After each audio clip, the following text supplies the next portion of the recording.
Hey, Miss Mary. Trying to figure out my editor here. They just changed this around on me.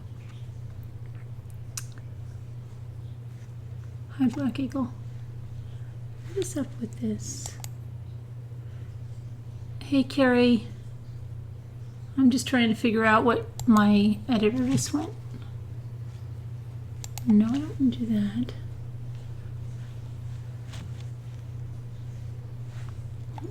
Okay, I can't figure that. Hi, Shari. Did you guys get a notification? Hopefully. Julie T, hi.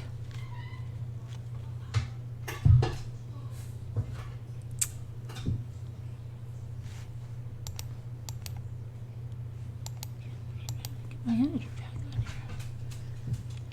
Oh, you got him good. Okay. Veronica, how are you doing? No notification for you? You got a notice, huh, Julie? Yeah, I don't know what's up. I don't know why my editor is not working here the way it should be. Just popped up. Hey, Caroline, how are you doing?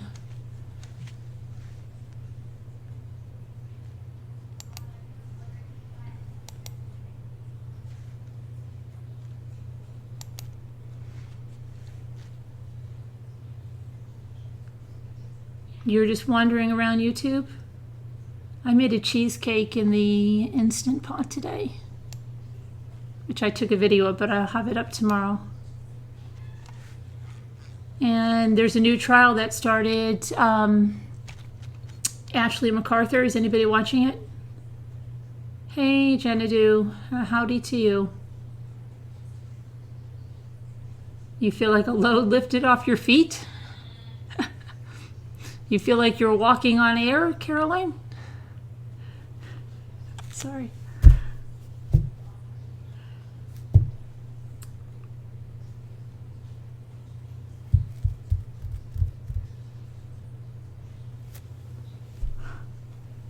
Hey, Laura.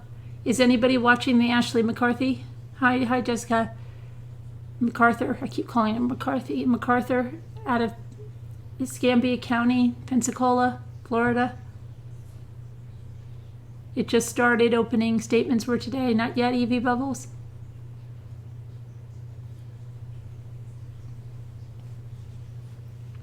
There's also a really, really crazy story. Hi, Brent. You're in the hospital? Oh no, I hope you're okay.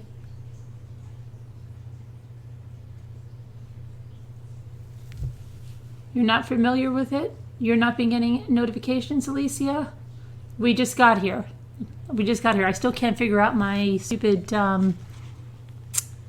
editor thingy. Here, I don't know why Streamlabs has to change something that wasn't broken.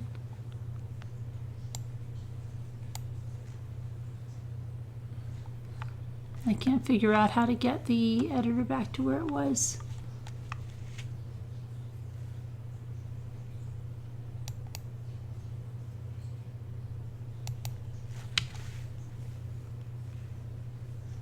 Hi, Lisa.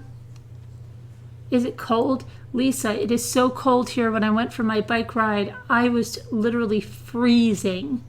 Like I wanted to get another jacket on. That's how cold it was. Oh, Ethan and Luke. Candies?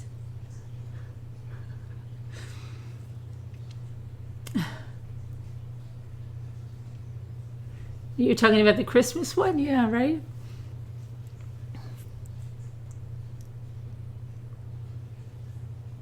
Walking on sunshine. Hey there, Anna. Praying for your friend there.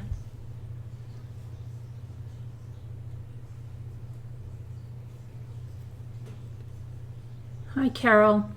Hi, Two Scooter. Hi, Christine.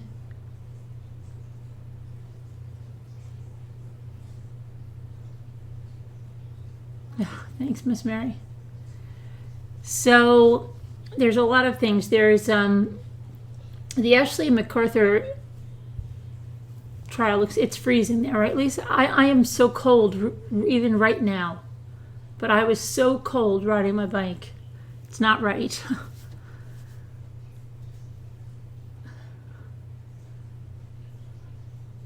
I don't know why I can't get my editor fixed the right way. It's driving me crazy. Hey, Seaglass and Shells, how are you? 107. Oh my gosh. I'd like to feel the heat. It's so warm there. Oh my gosh. It's so cold here. Hi, Janie.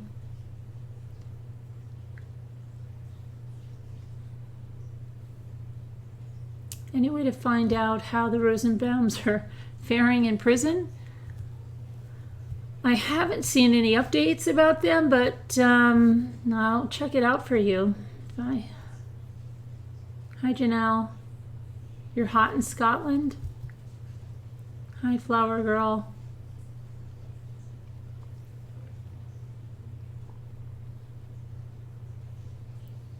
Hey, RC Breeze. It's better than being cold, but my electric bill isn't nice. You're starting to get better. That's good, Brenda.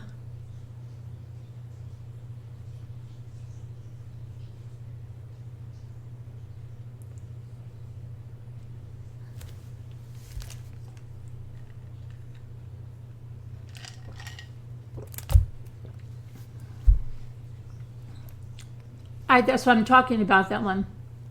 The Ashley MacArthur. Nobody knows about it yet, though. Jeannie. I was going to give a little synopsis on it. Hi, Birdie. How are you?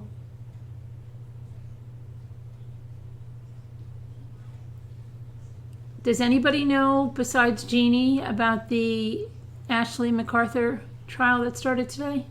Hi, Alethea. Thank you. Hi, Sandy.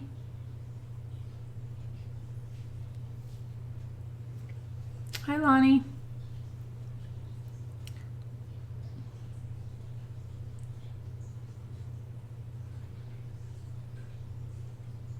A little. Hi, D90. You watched the opening? Yeah, I've watched a little bit. I didn't watch it all. Hi, Ginger Spice. The cheerleader? No, that starts September 3rd. Not you, right? Okay.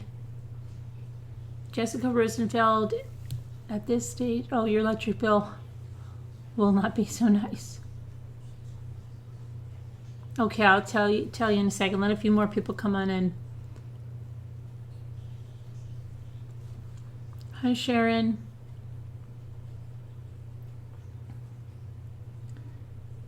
It's pretty cold in Massachusetts, Christine. I bet. Hi, MH. Hi, Sonia. Hi, Kindness Cake. Hi, Mystery Truth Seeker. Hi, Angel Callie. How's your mother?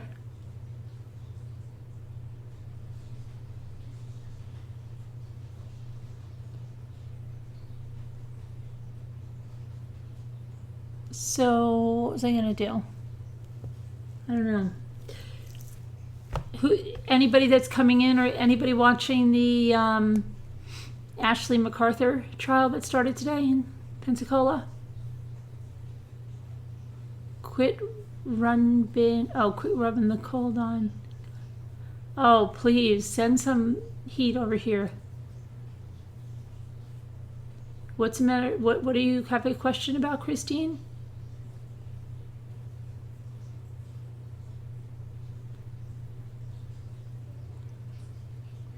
She's doing okay. It's been a slow recovery. Tomorrow she goes to the cardiologist. Oh, I'm going to go over it. If you don't know it, then I'll go over it in just a minute. Hi, Whisper to Me. How you go, girl?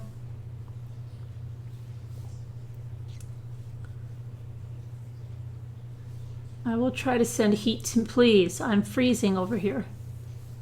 It's not right.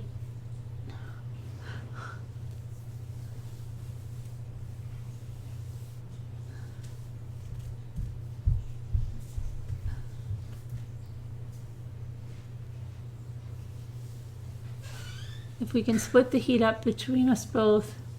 Yeah, I know. I'd gladly send you 15 degrees lower if you sent me 15 degrees higher.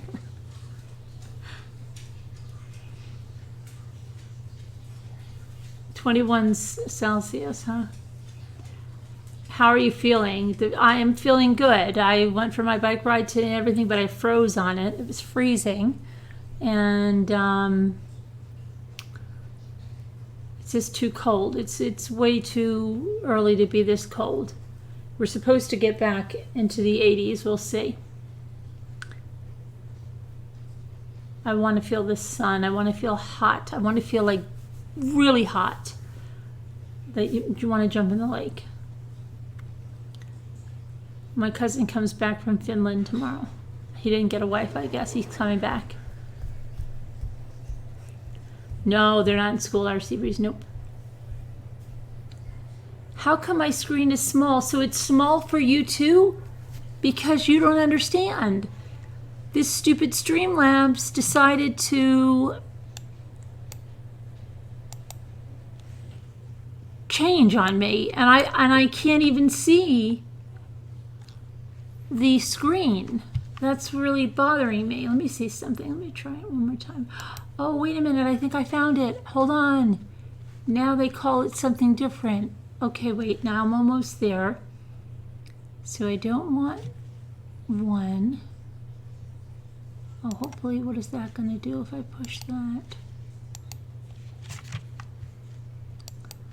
Hang on. This reminds me of like how it was in the beginning. I want to know what this is. Where's my regular...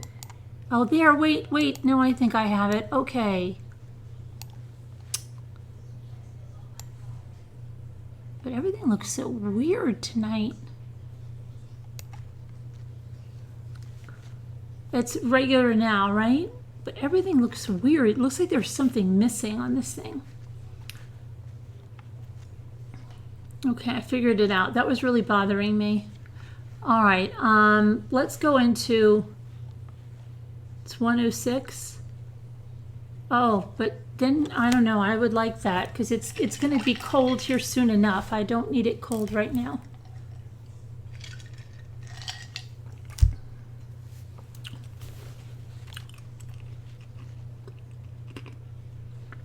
And do a Mommy Ramblings blooper video.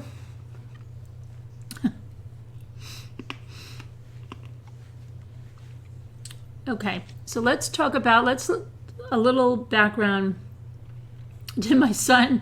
Yeah, I spoke to both of the older boys today.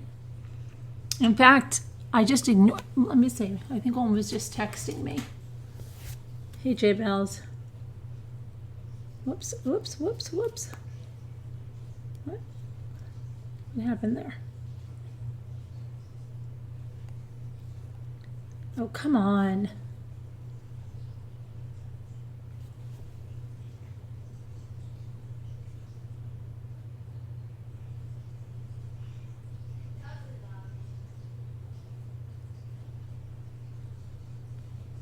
Oh my gosh. Okay, that was nice. All right. So let's go on. Farmer's Almanac. Oh, don't do that. They always do that, Veronica. Don't even look at that Farmer's Almanac. They were wrong one year. They always say it's going to be the worst winter. Don't listen to them. Notifications are failing. Hi, Sarah. Hi, Zobug, Buzzkill, Sabrina, Alethea, Ellie Lady. Who else did I dismiss? Sassy Darcy, Marie Kitty Cats, Sandy. I got Judy. Hey, Diane Long. All right, so let's look at this. Melly Mel, Lacey. This trial that started today in Pensacola. It's supposed to be a good one. Purple Passion, which is the Ashley MacArthur trial. So I'll give you a little synopsis. They started opening statements today. Hi, Shay Shay. Hi, Nana Jules. Okay, so let's see. Okay, here I'm going to put up a picture of Ashley.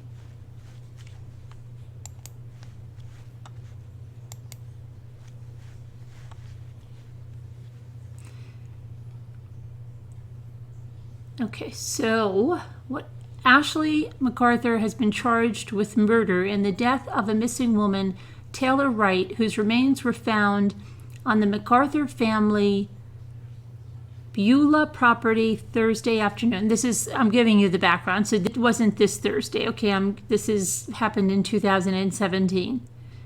Investigators found the remains in a clandestine grave covered in concrete, along with a necklace belonging to Wright. Wright was reported missing September 14th when a friend told police no one had heard from her since September 8th. According to MacArthur's arrest report, one of Wright's friends told investigators Wright had given MacArthur $34,000 to hold during Wright's pending divorce. She had tried to get the money back multiple times without success, the friend said. The investigation showed that $34,000 was deposited by MacArthur and it had been spent.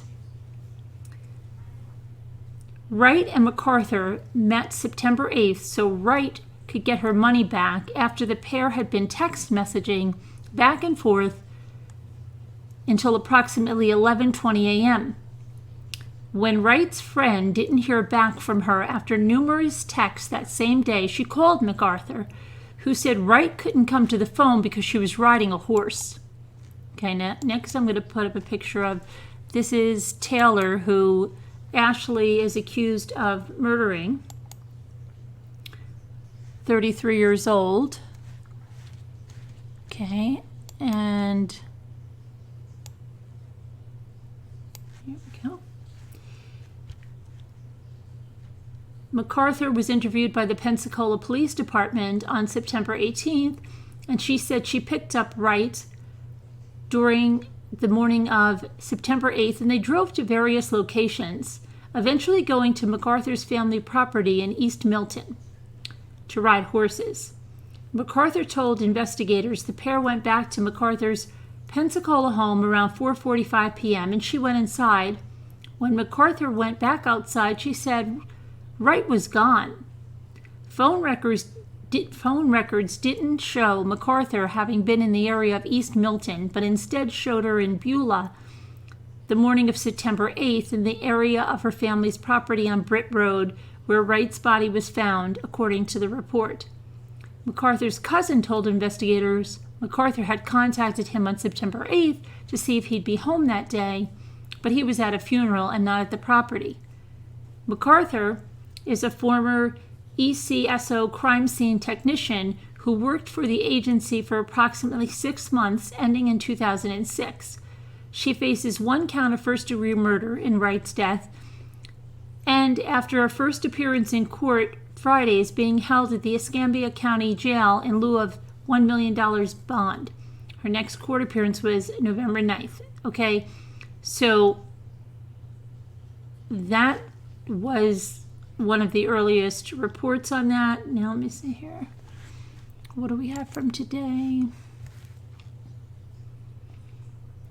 So the murder trial started today, the 26th. I still consider it today because I haven't gone to bed yet. The defense attorney for a woman accused of murdering a private investigator, Taylor was a private investigator, told the jury during opening arguments Monday that there is no evidence linking his client to the crime.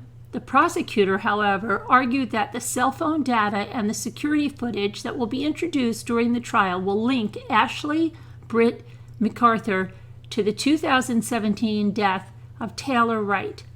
MacArthur, now 42, is accused of killing Wright, a 33-year-old private investigator, after authorities say Wright confronted MacArthur about money missing from their shared bank account.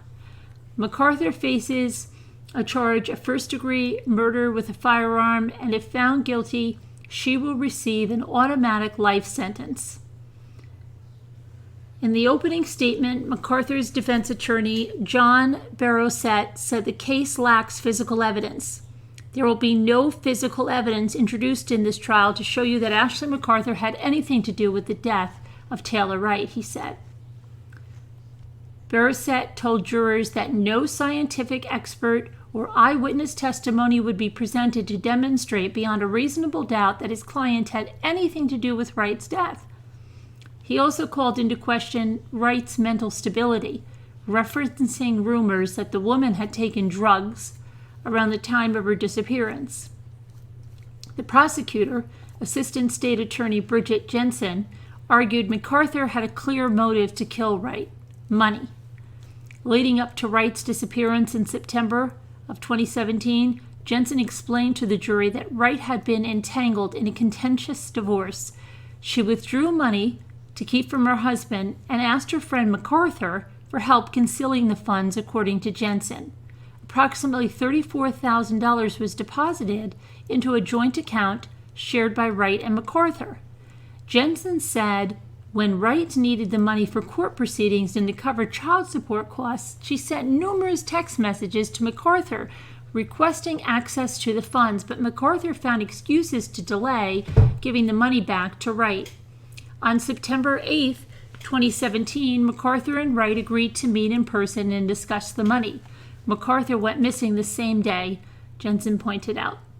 MacArthur told investigators she and Wright had gone horseback riding that day on a farm, but Jensen told the jury that the cell phone tower records placed MacArthur nowhere near the farm at the time she claimed to have been there. Wright's body was found in October of 2017, buried in a shallow grave on a piece of property owned by MacArthur's family.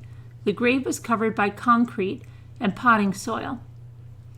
Jensen told jurors that they would see surveillance video from a local Home Depot of MacArthur purchasing potting soil and concrete in the days after Wright's disappearance. Barrett said jurors would hear from witnesses who worked for weeks on the property where Wright's body was discovered without ever noticing the shallow grave.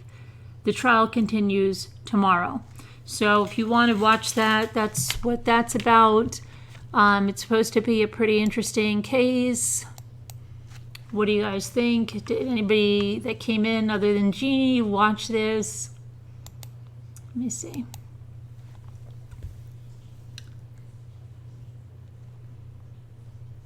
Anybody? Oh, this is the victim on the screen. Yeah, that was the victim.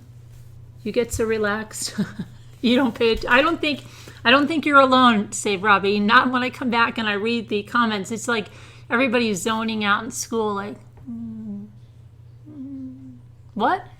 Oh, yeah. No, I got that. Yeah, I heard the last thing you said. Hey, Kazbat. Oh, she's back.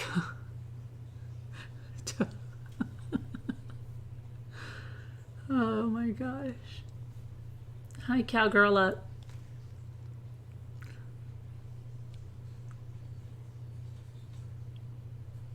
I'll never forget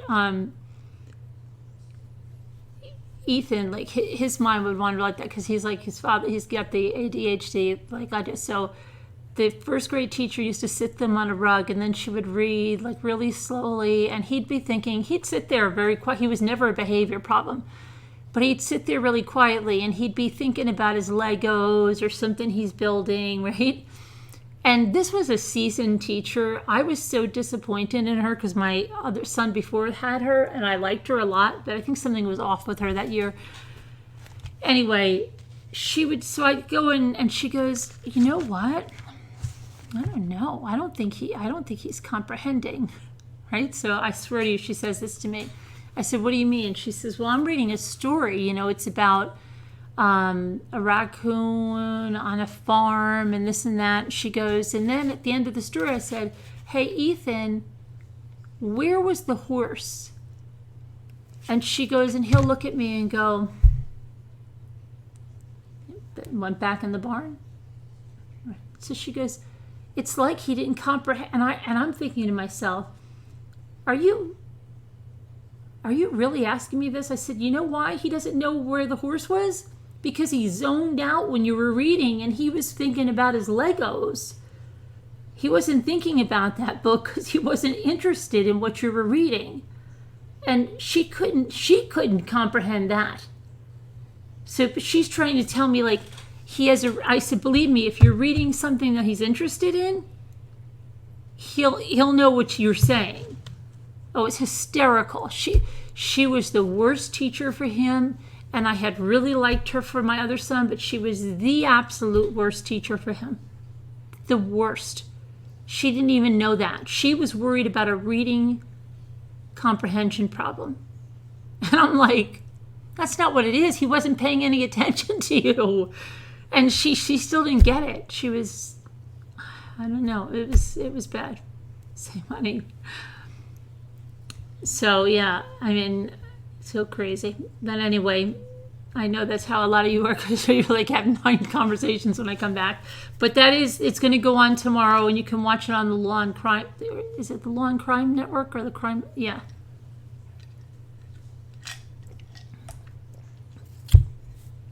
And the cheerleader one starts September 3rd. You always got in trouble for daydreaming out the window. Some teachers they're clueless.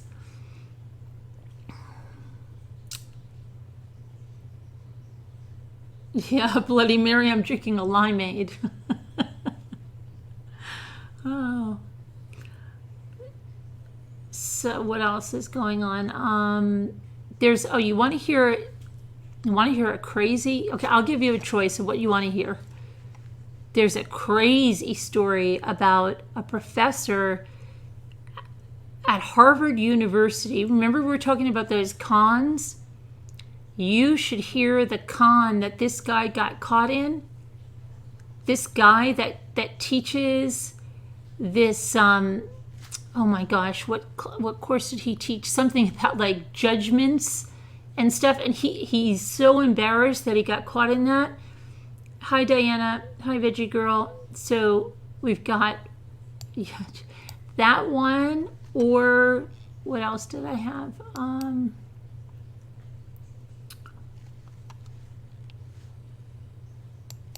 Or we could talk about the meticulous serial killer that has a chilling new book out about him, Israel Keys.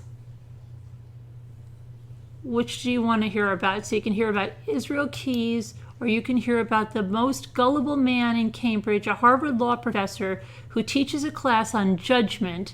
Wouldn't seem like an obvious mark, would he? Mm-hmm.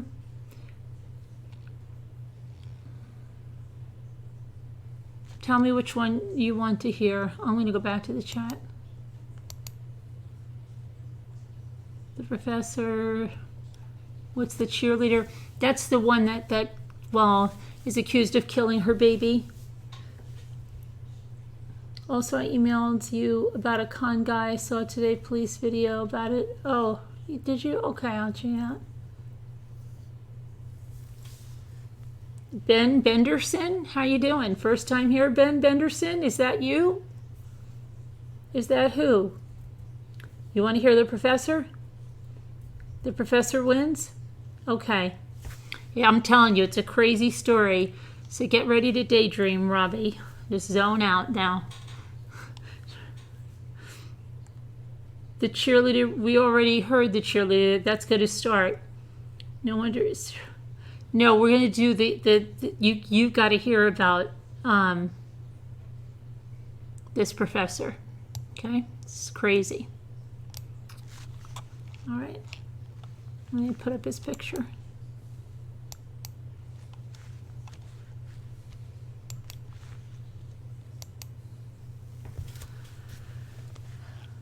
Okay. It was just supposed to have been a quick Saturday morning errand to buy picture hooks. On March 7th, 2015, Harvard law professor Bruce Hay, then 52, was in Tagg's Hardware in Cambridge, Massachusetts, near his home, when a young woman with long reddish-brown hair approached him to ask where she could find batteries. It was still very much winter, and once the woman got his attention, he saw that underneath her dark woolen coat and perfectly tied scarf, she was wearing a dress and a sleek pair of boots. Hardly typical weekend errand attire in the New England college town. When he directed her to another part of the store, she changed the subject. "By the way, you're very attractive," he remembers her saying. "Sorry, I'm married," he responded impulsively. It wasn't exactly true. Hay had been legally divorced since 1999, but he lives with his ex-wife, Jennifer Zaks, an assistant U.S. attorney in Boston, and their 2 children. The woman quickly apologized. Hay recalls, "I didn't mean to bother you," she said. "I'm just here on business for a few days. I don't really know anybody." Hay, a Francophile, noticed that the woman had a French-sounding accent, and he asked her if she spoke the language. She told him her name was Maria Pia Schumann, and that she was born in France, but her father was the American songwriter Mort Schumann, and that she was in town from Paris en route to New York. Schumann gave Hay her email address. The professor wasn't accustomed to picking up women in random places, let alone getting picked up by them. He was intrigued.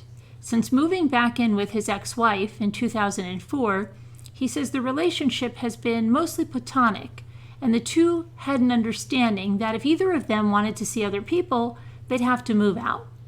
But casual flings, he believed, fell under a don't ask, don't tell policy. By email, Hay and Schumann arranged to have coffee that afternoon where they bonded over losing their parents too young. His mother had died from breast cancer when she was 54. Her father, whose prolific catalog includes Save the Last Dance and Viva Las Vegas, had died from liver cancer in 1991 at age 52, when Schumann was only 8 years old. She was now 32, an accountant with young children, Hayes said. She told him she had 2 toddlers and was co-parenting with an ex-wife who lived in London. File under friendship, Hay thought. Schumann also told him about the friend she was staying with, Misha Hader, a brilliant trans woman pursuing a doctorate in physics at Harvard who was struggling with crippling depression. Hay, who also battled depression, listened with a particular interest. After a couple of hours, Schumann said, "I've really enjoyed this, but I have to leave town in a couple of days. I hope we can see each other before then." They went to dinner that night, and again the next. At the end of the second evening, Schumann asked him to join her for breakfast the following morning. "I was smitten," Hay said. "I wasn't sure what the Maria Pia thing was going to be." That's the truthful answer, because one of the first things out of her mouth was that she had just divorced a woman in England. He didn't mind that a physical relationship was probably off the table. He was taking antidepressants, which often hampered his ability to enjoy sex anyway. Then, on the day Schumann told him she was leaving for New York, on her way back to Europe, Hay says she invited him to her room at the Taj Hotel in Boston. She started kissing him and led him to her bed. Hay drove Schumann to the airport early that evening. For the next few weeks, as she traveled to London and Paris, she called and texted him daily. 102 calls that month, according to phone records. A few times he asked if she would FaceTime or Skype with him, but she refused. He found her resistance strange, but he didn't press the issue. By this point, she had begun declaring her love for him. She told me that she never got involved with men, and I was this big exception, he says. It seemed odd that she would express such feelings for him after only a few days together, but while he dismissed her intensity as the folly of youth, there was a part of him that entertained the possibility that she was serious. Why not be open to it, he wondered. It had been years since he felt such a profound connection. A few weeks later, she texted to say she was returning to Cambridge and wanted to see him. They met the next day at the Sheraton Commander and had sex. Almost as soon as it was over, Schumann's mood shifted. She became dour than angry, telling him that she couldn't abide his keeping their relationship a secret, nor what he says she referred to as his continued attachment to Zach's. She demanded he leave her. Hay was confounded. He wasn't about to leave his partner of 28 years for a woman he'd slept with twice. He got dressed and left. Later that day, Schumann contacted him to say she was open to discussing pursuing a relationship. When Hay demurred, she told him in that case she didn't see any point in staying in touch. But they would stay in touch. Over the next 4 years, the law professor would be drawn into a campaign of fraud, extortion, and false accusations. As one of his lawyers would later say in legal proceedings, at one point, Hay's family would be left suddenly homeless. At another, owing to what his lawyer has described as the weaponization of the university's Title IX machinery against Hay. He would find himself indefinitely suspended from his job. He would accrue over $300,000 in legal bills with no end to litigation in sight. Maria Pia and Misha want money, Hay told me last summer, but only for the sake of squeezing it out of people. It's the exertion of power. Whether Schumann knew it when she met him, she found the perfect mark in Bruce Hay, an authority on civil procedure who spent much of his life in the ivory tower, a child of 2 esteemed professors who divorced when he was 5. Hay had earned his degree from Harvard Law School, and though he leans left politically, briefly clerked for Antonin Scalia. Hay joined the Harvard Law faculty in 1992. His former students describe him as a dynamic, Socratic professor who commands a classroom but can nevertheless be painfully awkward in social situations. A close friend calls him the quintessential absent-minded professor who tends to lose things like phones and laptops and to miss social cues. Hay, who is compact and wiry and bears a passing resemblance to George Stephanopoulos, has a tight-knit circle of friends, many of whom are women, and though their relationships are non-sexual, the intensity, he tells me, has been a continual source of conflict with Zach's. Jennifer says my women friends always have ulterior motives, and my response has been that my best friends have been women for my entire adult life, he says. He and Zach's first met at Harvard Law in 1987. They married 2 years later and had a son before separating in the mid-90s. After Hay moved back in, they had 2 more children together. Jennifer and I are the opposite. She's very skeptical, and I'm very gullible, he said. When we met for pizza at his Sunday night hangout one evening, he wondered aloud whether he might be on the spectrum. That could help explain why warning signs that might have been obvious to many managed to elude a man who teaches a Harvard Law class on judgment and decision-making, which analyzes those elements of human nature that allow us to delude ourselves and make terrible decisions. Of course, now I feel slightly ridiculous teaching it, Hay told me, given how easily I let myself be taken advantage of. Hang on, I'm just getting another picture.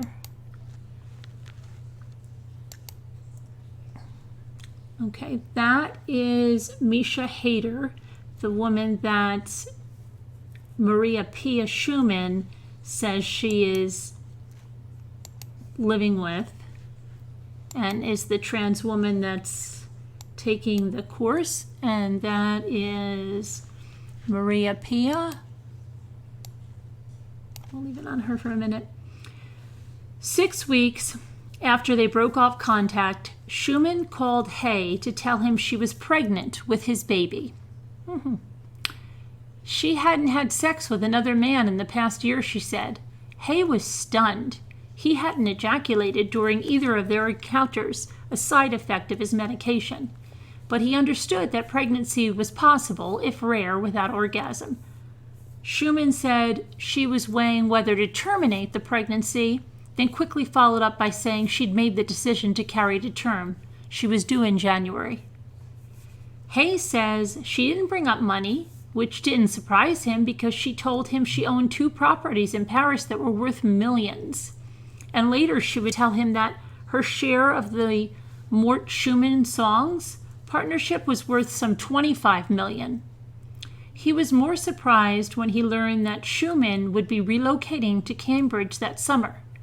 She told him in June that she had purchased a 3-bedroom Mansard Victorian, now valued at $1.9 million, on a small side street in a Radcliffe neighborhood less than half a mile from his house, and had brought her children over from London.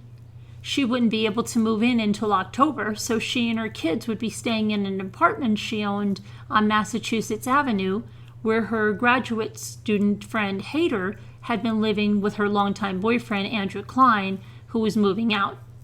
Maria Pia made it sound as though she had scarcely ever been to Cambridge, he said. She said she didn't know the area very well and didn't really know anyone.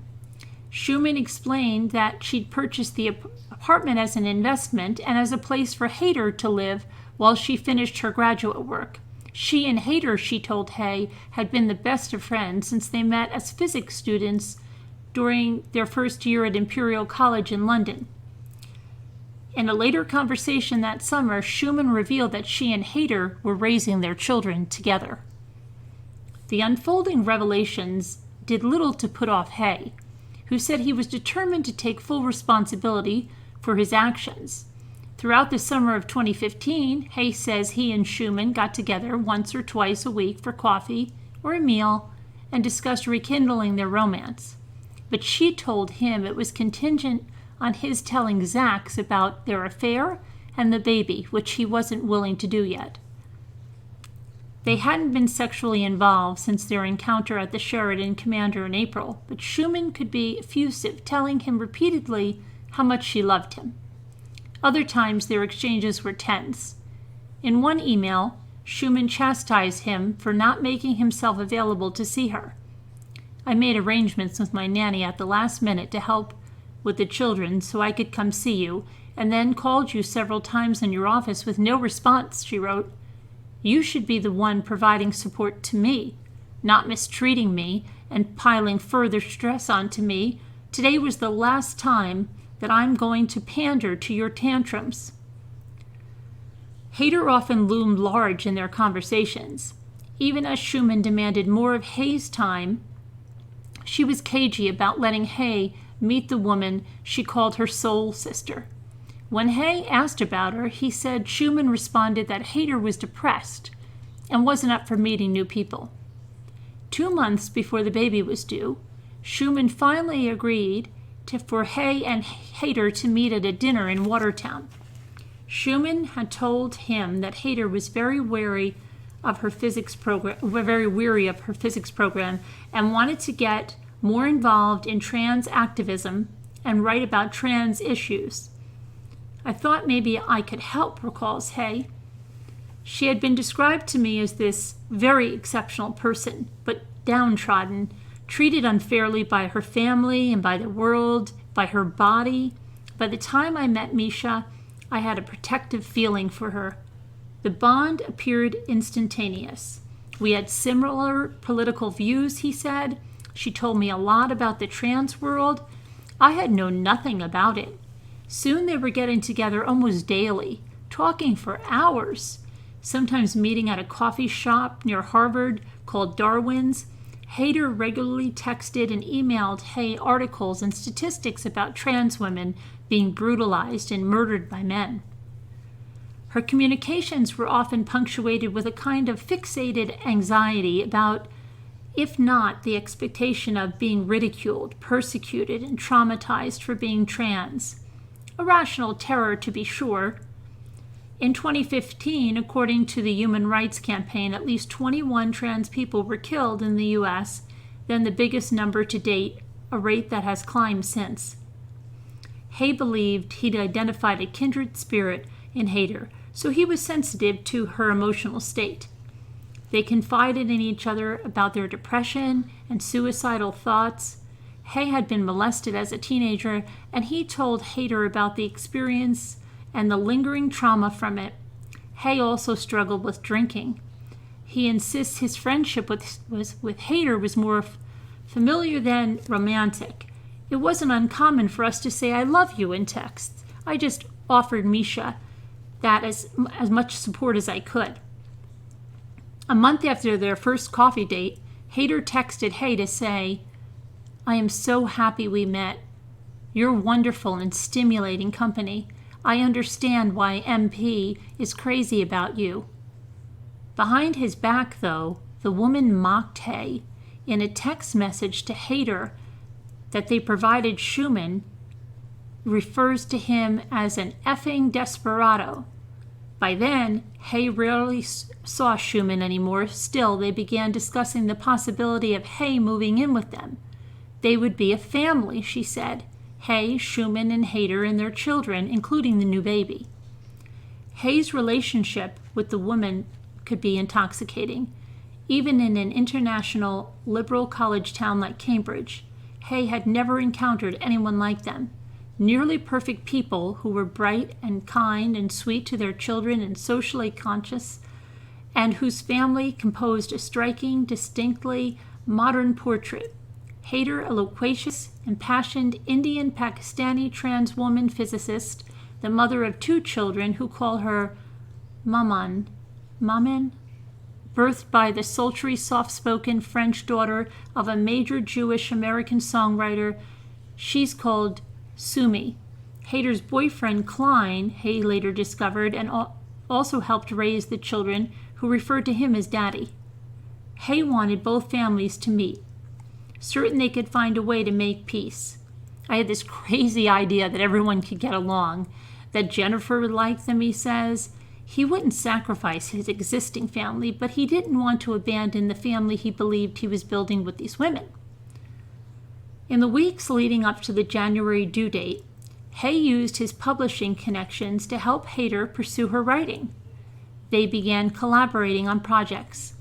"I felt duty-bound to help this brilliant person blossom," he said. Hader asked him to share a byline, but he usually served as more of an editor, an agent, reaching out to magazine editors to help place their work, including an op-ed for the Huffington Post on anti-discrimination bathroom bills and another for The Guardian on the need to block Judge Neil Gorsuch's nomination to the Supreme Court. When Schumann was too pregnant to travel, Hay accompanied Hader to Phoenix to consult with a doctor about scheduling gender affirmation surgery in the spring. Conveniently, he didn't have to mention the trips to Zach's. She and the kids had decamped to Paris, where he would be joining them in late January for his semester-long sabbatical. On January 14, 2016, Hader called Hay to tell him Schumann had given birth to a baby boy. Hay had asked to be present for the baby's birth, but Schumann refused. Her line was consistently, even before his birth, "I don't want the baby getting attached to you unless you've made a commitment to me, and I don't want him embroiled in that toxic mess you made with Jennifer," he says. Hay asked to meet the newborn before he departed for Europe, but again Schumann refused. The woman also told Hay that because he'd failed to separate from Zach's, they had listed Hader's name, not his, as the other parent on the little boy's birth certificate. Hay was distraught, but he still held on to the idea that somehow both families would find a way to coexist.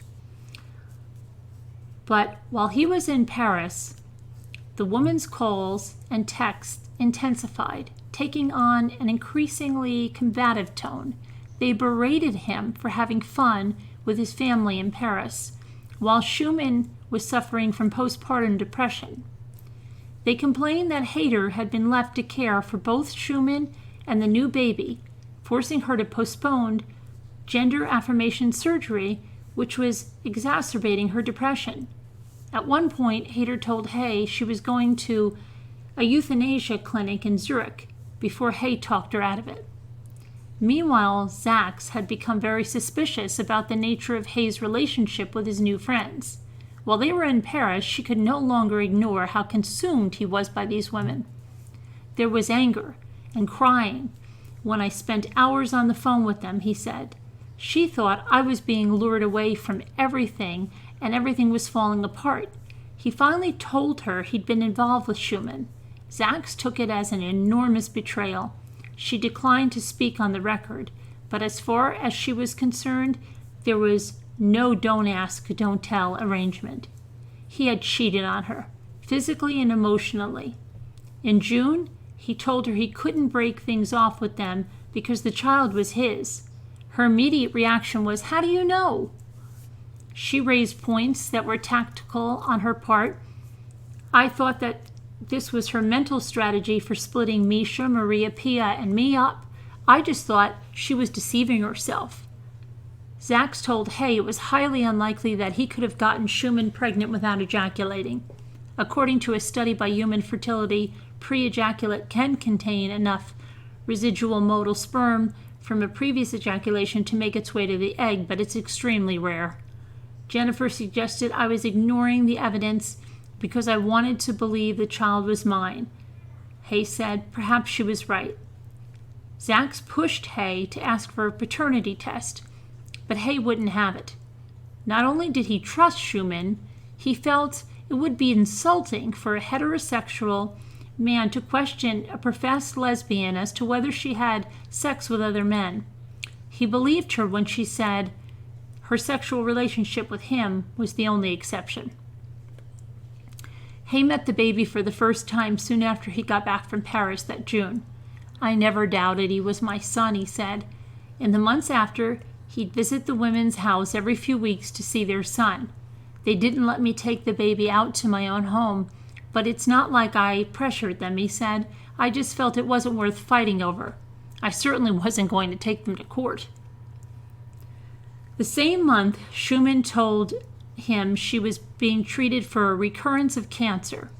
Hay said she told him her first bout had followed the birth of her eldest child. As with the paternity claims, Zack found Schumann's cancer diagnosis fishy. According to Hay, she was like, "What treatment is she getting?" I would describe it and she would say, "They'd be treating it much more aggressively." I'd get mad at her. "How dare you question these people who are suffering?" Still, Hay began to entertain doubts about the women. Their mood swings could be hard to take. Hayter attributed the cancer to hormonal changes from the pregnancy, telling Hay it was his fault that he'd ruined their lives by bringing an unplanned child into the world. When they fought, Schumann would threaten to cut off contact between Hay and the baby. "I was very upset with how brutally they were treating me," he said. "I didn't know what to do. I told Jennifer I felt responsible for these people, that they needed me." Zax recognized how spellbound he'd become and how vulnerable that made him. By the time she and the children returned to Cambridge that July, the crying had stopped and concern for her partner and family took over. Throughout the summer and fall, the women suggested Hay financially disentangle himself from Zax, proposing he sell his house or ask Zax to buy him out so he could invest in the woman's house. Schumann and Misha were always saying disentangle. It was like a mantra, says Hay. At one point, Hayter and Hay went to the bank to see what kind of home equity loan he could get. By October, even as Hay continued to meet with Hayter almost daily to talk about her writing, the texts from both women had become increasingly hostile.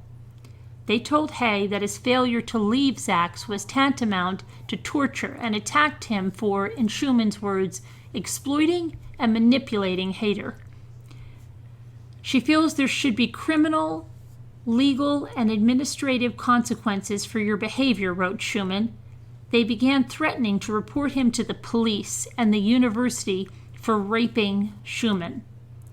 On the afternoon of October 26th, Hayter texted, "I'm going now," with Pitto, Schumann's nickname, "to file a complaint at Harvard. I'm going to add that you just now attempted to extort her for $1 million.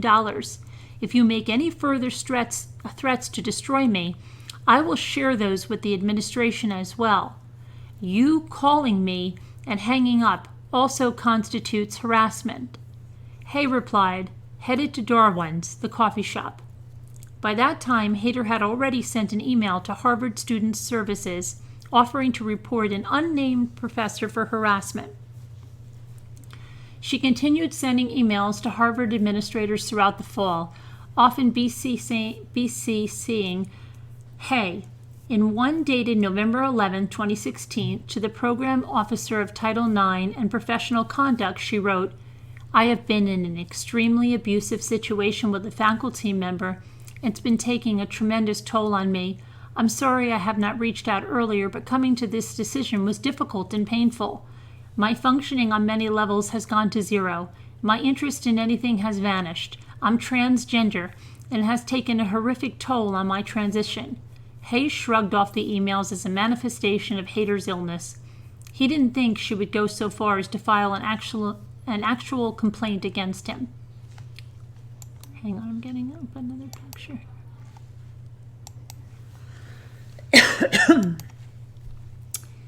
When the women couldn't reach Hay on his cell phone, they would often call his landline repeatedly and send texts demanding he pick up the phone. Sometimes they would call Zach's, and even once they called his oldest son to try to track Hay down. In early December 2016, Hayter and Schumann tried to reach Hay on his landline and discovered that Zach's had blocked their number. They left a message on his cell. "Tell Jennifer to unblock us or we're coming over." When he didn't respond, they showed up at his house and had their first face-to-face encounter with Zach's while Hay's oldest son filmed the incident on his iPhone. It was night and the video was dark, but you can hear Hayter shout at Zach's in a harsh staccato, "It is not our fault that Bruce got her pregnant. Do you understand that?" As Hay's younger children cry in the background, Schumann berates Hay for yelling at us instead of at his older son, whom they ordered to stop filming. Hay then moves toward his son as if to block the camera, and you hear Hay say, "Listen, they aren't well." Hay tells him. The confrontation ends when the police arrive. No charges were filed. The women returned to the house again just before Christmas. Zach's again called the cops. The next day, the women sent texts to Hay calling him a rapist who needed to be reported to the authorities. He started receiving texts from an unknown number. "You will not get away with rape." Once more, he was able to calm them down, and they reconciled long enough to spend Christmas together at Schumann and Hayter's house. After the confrontation with the woman, Zach's realized she had to be more active in protecting herself and her children, especially after Hay told her about Schumann and Hayter's various proposals for selling their home, and Zach's found on his desk an application for a $500,000 home equity loan. The day after Christmas 2016, she and Hay signed an agreement to take his name off the title. Their Christmas was short-lived. "I think you should tell the dean how you have raped women, how you have sexually abused them, and that now you will be held accountable," Schumann wrote in February. "I'm going to write her and detail the abuse you have done and explain how if they have any decency, they will fire you." The fighting was punctuated by occasional in-person meetings among the three, purportedly to figure out a harmonious path forward. During one of these periods in April 2017, they agreed that Hayter, Schumann, Hayter's boyfriend Klein, and the kids would stay with Hay in July while Zach's was away in Spain with his other children. The women were planning to sell their house and buy a bigger place in Cambridge, though at times they discussed moving to Europe to flee Trump's America. Hay asked only that they not tell Zach's. He went house hunting with Hayter in May and June and helped them make arrangements to have their stuff moved into storage in July.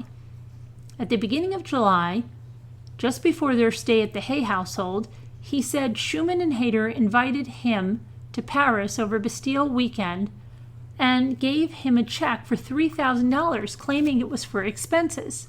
Schumann told him she had another surprise for him, but she needed his computer password. He complied. Oh my gosh. He'd given Schumann the password to his devices and accounts before. Schumann denies ever having his passwords. At the last minute, Hayter and Schumann opted for a long weekend in Quebec instead. Acting on what he says were Schumann's requests, Hay booked a moving truck, putting the $200 deposit on his university credit card, and rented a series of storage units. He says Schumann claimed it was necessary for insurance purposes that he sign the paperwork, even though the units were not for his belongings. He deferred to her authority. As an accountant, she was the business-minded one, he reasoned. He signed without even reading them. Schumann says Hay did this all on his own initiative, and she denies giving him any instructions. He desperately wanted to appease both families. Schumann and Hayter on one side and Zachs and the children on the other. Less than a day after they arrived in Quebec, Schumann disappeared. She'd mentioned earlier that she might see a specialist in Montreal, but Hay said she had his laptop. He remembers Hayter telling him not to worry, she'd rejoin them soon. It was Hay's neighbors who tipped off Zachs with the first clue to Schumann's surprise. Gosh, one emailed the couple, I hope those moving trucks don't mean you're leaving us. Zachs was freaked out, but Hay assured her the women were just using the driveway as a staging area for transferring the women's things to storage. But when Hay and the women returned to Cambridge 2 days later, Hay and Zach's beautiful Italianate home on the corner of Mount Vernon Street had been emptied of his family's furniture, cookware, toys, documents, books, Zach's mother's and grandmother's heirlooms, and everything was replaced with the women's furniture. When Schumann had gone missing in action in Quebec, Hay believed she wasn't seeing a doctor. She'd been overseeing the complicated move, all $10,000 of which had been charged to Hay's credit card. The next day, Hay called the Cambridge police, and when the officer came to his house, the women came to the door. His door, and furnished a lease renting them a $3.2 million home for 2 years for $1,500 a month. He said Schumann had used his laptop while they were in Quebec to send an email to her lawyer from his Harvard account in which he purportedly said the lease looks good. Then they produced a copy of the $3,000 check they made out to Hay before the Quebec trip. See, we paid a security deposit, they said. Schumann also told the officer that she'd thrown Hay out of the house the night before for unwanted sexual advances. The officer saw no reason to believe Hay's story over hers. Hay tried to appeal to the women to leave and de-escalate the situation before Zachs returned. On July 24th, Hayter texted Hay to say, "All this is difficult, but we love you." Zachs, for her part, didn't waste any time when she returned to the U.S. She immediately hired a lawyer to serve Schumann, Hayter, and Klein with a notice of trespass. The Hay family moved into an apartment while they began court proceedings to evict Schumann and Hayter and Klein and the kids, who meanwhile continued to hound Hay. "You took all my love for you and trashed it," Schumann texted. "You are pathologically involved in a toxic mess with Jennifer." At a hearing August 16th in Cambridge District Court, after Hayter and Schumann claimed, among other things, that Zachs had personally agreed to the lease and had confided to them that she planned to move to Providence, Rhode Island, the judge overseeing the case issued a preliminary injunction ordering Schumann and Hayter to move out of the Mount Vernon Street house by that Saturday. More than 2 months passed before the women and their family finally cleared out and Zachs and Hay could move back into their home. Due to how things had gotten unsettled during the move, Zachs still can't find her grandmother's needlepoint chair covers or her engagement ring, which had belonged to Hay's mother and grandmother before her, or her own mother's ring. The house napping was a deep violation. 2 years later, the two younger kids, now 9 and 10, still ask whether the women will return to take over their home. But the house incident would turn out to be only phase 1. In spring of 2018, the women filed restraining orders against Hay, ultimately denied, and sued him for defrauding them into leasing a house that wasn't his to lease. On April 8th, he says they rammed his car outside a restaurant with a zip car they rented. The woman claimed it was the other way around. The police declined to charge anyone, and there were no witnesses. And Hayter made good on an earlier threat. In May 2018, she filed a formal Title IX complaint against Hay for sexual harassment. 2 days after the alleged car collision, Hay hired a civil defense lawyer named Douglas Brooks. By what Hay insists was sheer coincidence, Brooks turned out to be very familiar with Schumann, another client of his, a prospective graduate student referred to as Richard Rowe in an affidavit Brooks had filed on his behalf, was also alleged to be the father of Schumann's baby boy born in January 2016. Schumann had approached Rowe on the street in Cambridge in May of 2015 and invited him back to a nearby bed and breakfast. They had a brief sexual encounter in which he wore a condom and did not ejaculate. The next time they spoke, on June 12th, she told him she thought she might be pregnant, confirming it 3 days later and texted, "My wife is furious." Rowe found her claims implausible, and when he requested proof, she balked. "It had to have been with you," she texted. "There is absolutely no reason I would have for making this up." Schumann told him she was expecting in February. "If I end up giving birth," she texted, "my attorney will contact you to inform you of what decision has been taken and what responsibilities you have in this matter." Through Brooks, Rowe requested that Schumann submit to a paternity test. She refused, but after the two parties entered negotiations to drop the matter, she stopped contacting him.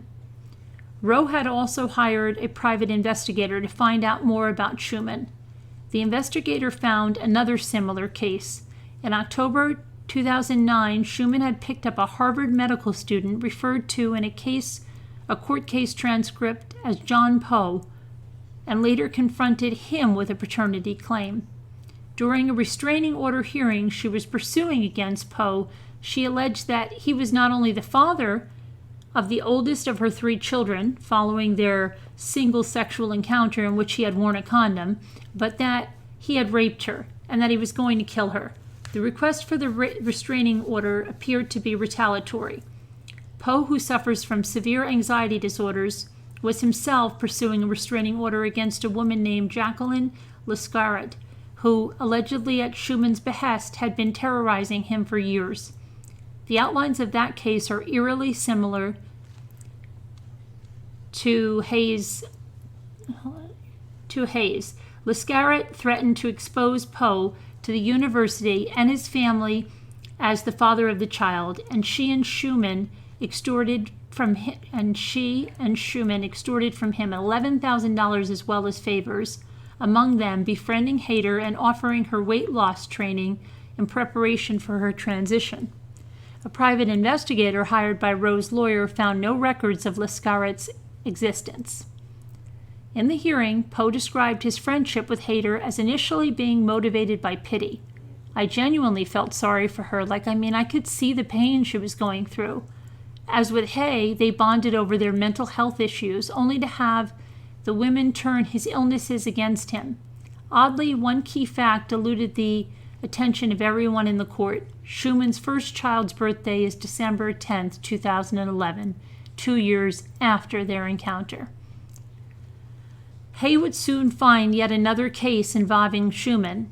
On the morning of March 13, 2015, when she told Hay she was texting and calling from Europe, she was actually picking up a young, lanky, blue-eyed CPA on Boylston Street in Boston's Back Bay, who would go by John Doe in court papers. "This past fall, I met Doe, who told me Schumann appeared out of nowhere at an intersection where he was standing with 2 colleagues and started chatting him up with what he described as hushed tones. He recalled her saying, "Excuse me, but I couldn't help notice that you're attractive. I'm in town from New York visiting a friend, and I was hoping you'd be willing to show me around." He gave her his cell number. They met the following night at the Taj Hotel bar, the same place she'd had an encounter with Hay.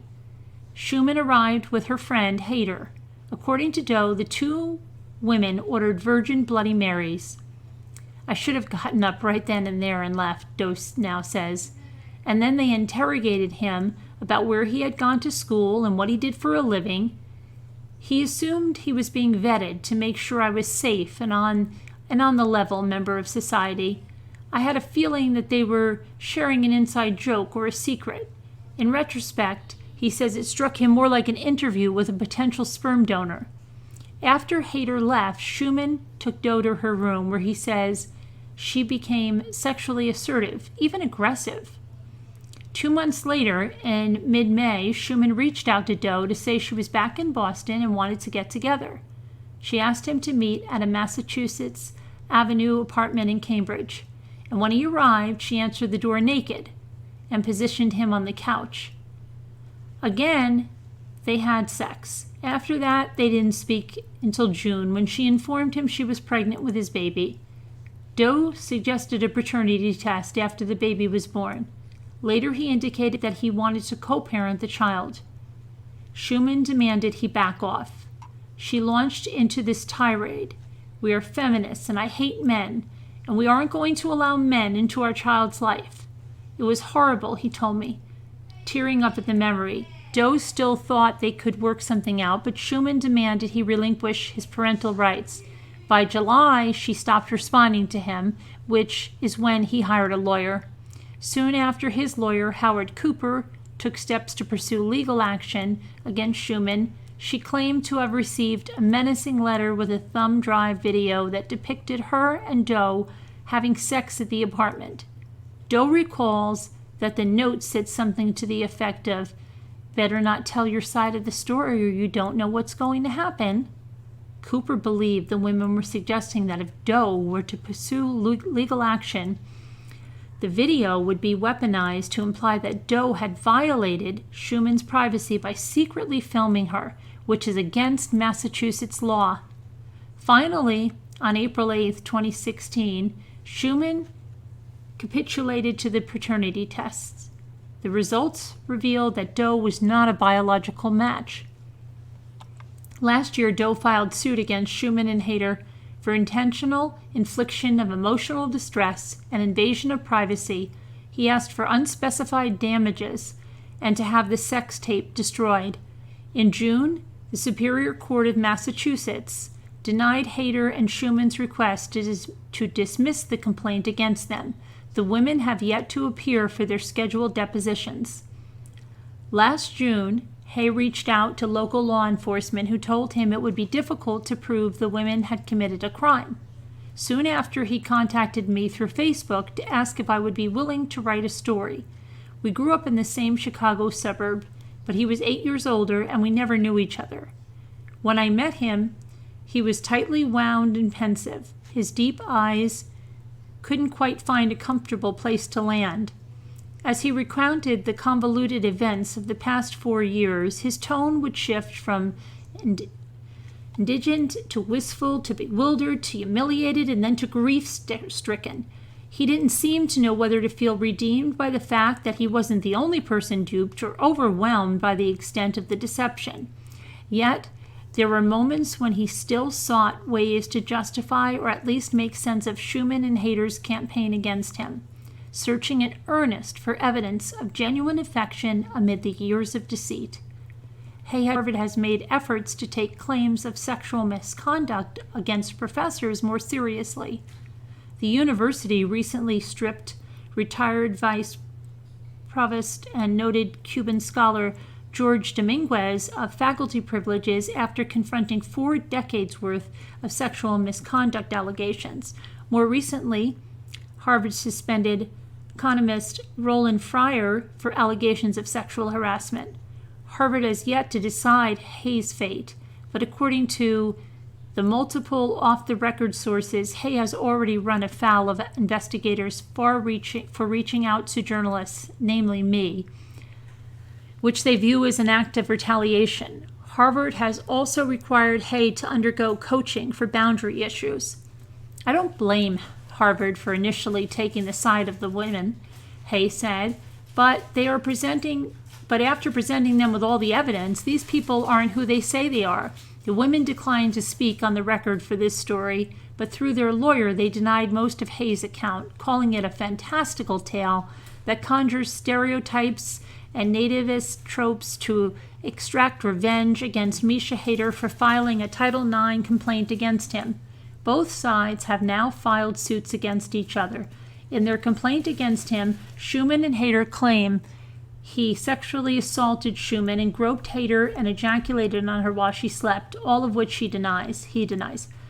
After Hay filed his suit against them for the years of harassment, he finally asked for a paternity test. So far, they refused.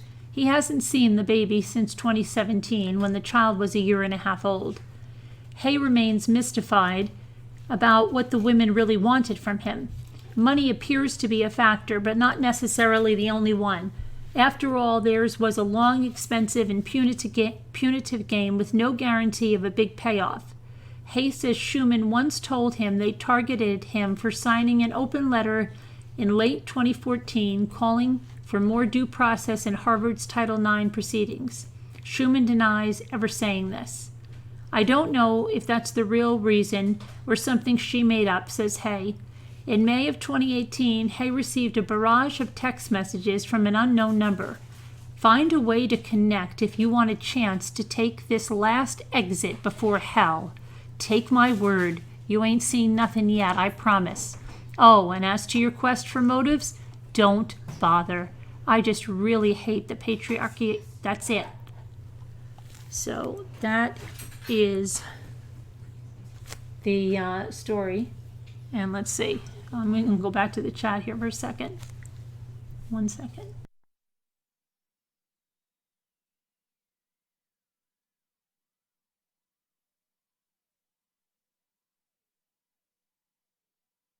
Okay, so what do you guys think? Let me go see what's going on here.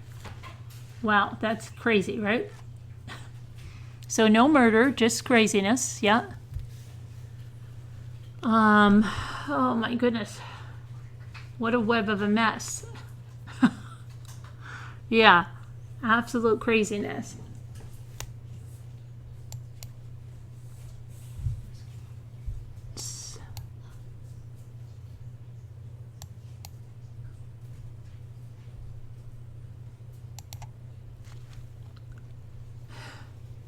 Crazy.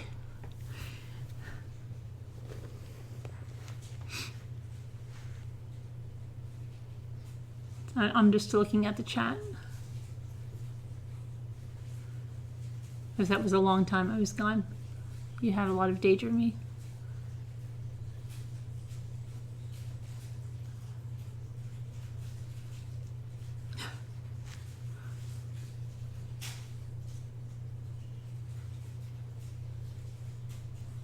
The women are intellectually clever. I guess he trusted. Well, he was, I'm just laughing because his wife sounded a lot like how I would be. I mean, and this guy was like beyond gullible. Like, I mean, Jimmy misses some social cues and he doesn't always know when someone's, right away. But like, she was shrewd, like from New York, shrewd. And, I don't even know how she put up with that, how they moved into her house and everything. Come on. It's like catfish on crack. I bet the kid's not his either.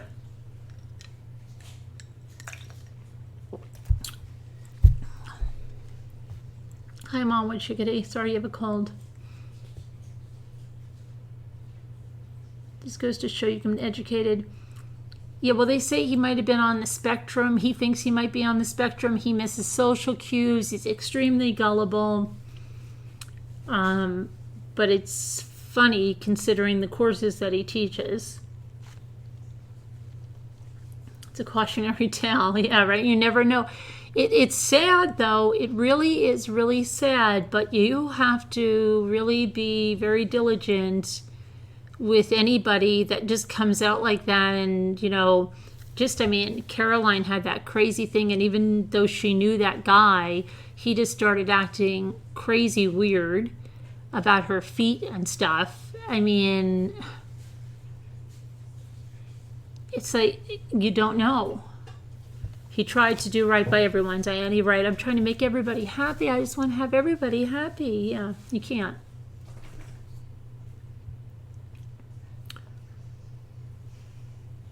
The guy, yeah, he was ridiculous. What? And right, that should have been it. You don't take the paternity test. That's it. I'm not going to consider the kid mine because there's a reason she's not. How come those other guys? She did the paternity test, right?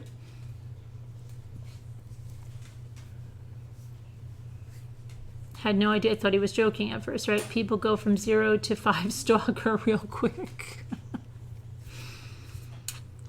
But it's scary, isn't it? Because it is like a Lifetime movie stuff, like where something can start out and then these people are moving into his house. I mean, it's just crazy. And then they took all of her stuff out and they moved. I mean, it was nuts. You heard Joe, yeah. Catfish on crack. The part about removing the furniture, right? That was crazy. And then they lost the heirlooms and the engagement rings, and they didn't lose that. They stole that. If you knew it was his, because it wasn't.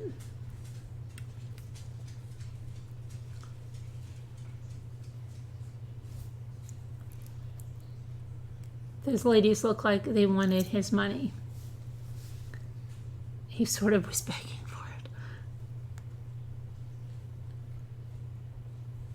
That one about the computer passwords. Oh my gosh. Are you kidding me? And let them have his computer? Your daughter's on the spectrum and she hasn't gotten herself in, and she has gotten herself in some weird positions, but she will listen to reason from people she trusts. He didn't listen. In his house with the red windows. Oh, the hummingbird is good. It's good. It just hangs around the feeder. And that was not only a Lifetime movie, but a daytime, morning slot time movie plot. Yeah, that was crazy. That should really be made into a movie, shouldn't it? That would be some movie. Your husband and you've been married 35 years. When we think our problems are bad, look at this guy. You feel a little better, right? He was also trying to keep face and didn't doubt them to begin with. Is it the hummingbird? Yeah, it's eating out the feeder like crazy. That would be an amazing movie. But why would you do that stuff? Why would they do it? Well, they were money. The only thing lacking was a murder.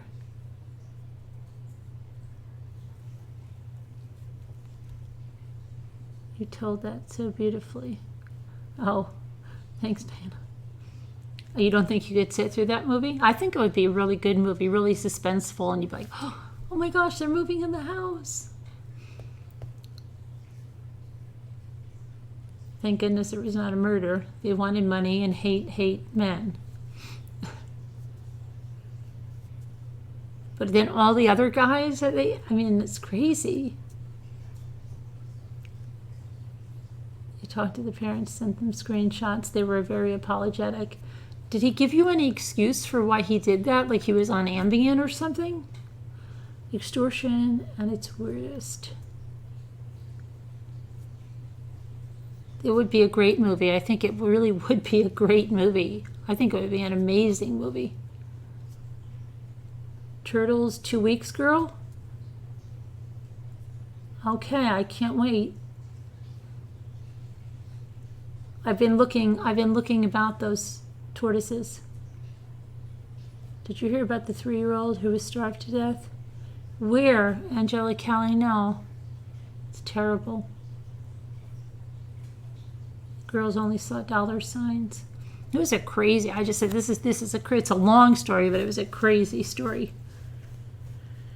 I'm shocked they didn't abduct anyone. Like, I didn't even think the baby was going to be real. Because, again, a lot of stories like that, especially when she didn't want him at the birth or anything or afterwards, like the baby isn't even real.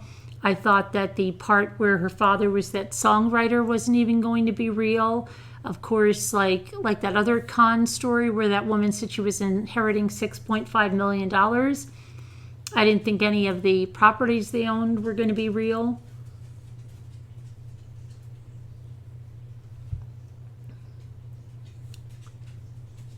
Hey, Sakura girl. That's what I thought. No baby at first, right?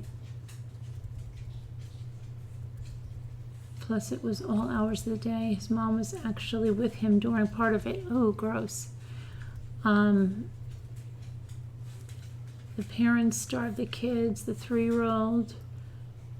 Oh my gosh, 13 pounds, a 3-year-old? Oh my gosh. He probably would have noticed for a while. When probably not. Like, no, germs. I don't like germs. Maybe she could have gotten a reborn so it looked a little more realistic. And then she did not let him hold it. Oh, the baby's so good. It does. Yeah, it's very good. When he married, then divorced and moved back. Hold on a second.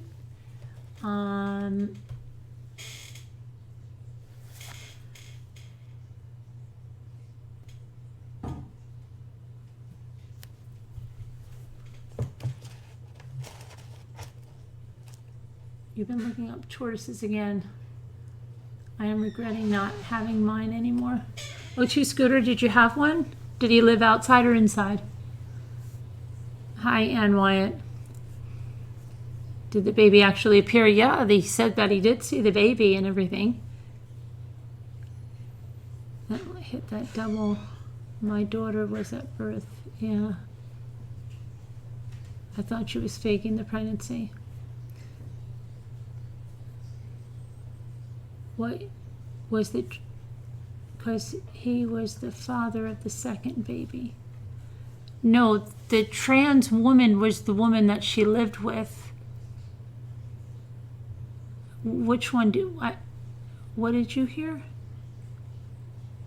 The police found the little boy in a crib. He saw the baby after a few months. Poor baby is going to be raised by a couple. And what about the other kids? How old were they? Oh, he doesn't even talk about them much. It's amazing that they got everything out of that house and everything, got their stuff moved in. Was the trans person's father? No. The professor is the one they said was the father. I thought I heard you say the trans woman was the trans woman was the father of the second guy's No. The second guy, the trans woman. No. I have met up with evil like this a couple of times. Wow, have you? That's why I don't think I could watch a movie like that. But it would make you've had something close to that craziness? Oh my goodness. People that try to move into your house and stuff.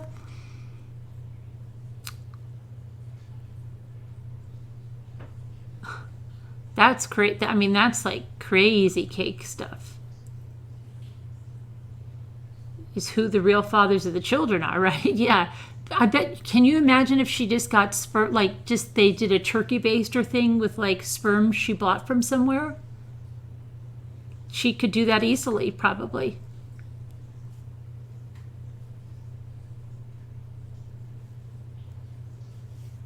They never think of the children or the effects. Moving in, yeah. I can't even imagine.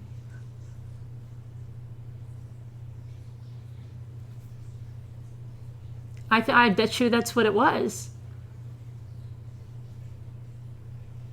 You can get some of that stuff in the mail for like a couple $100. I'm serious.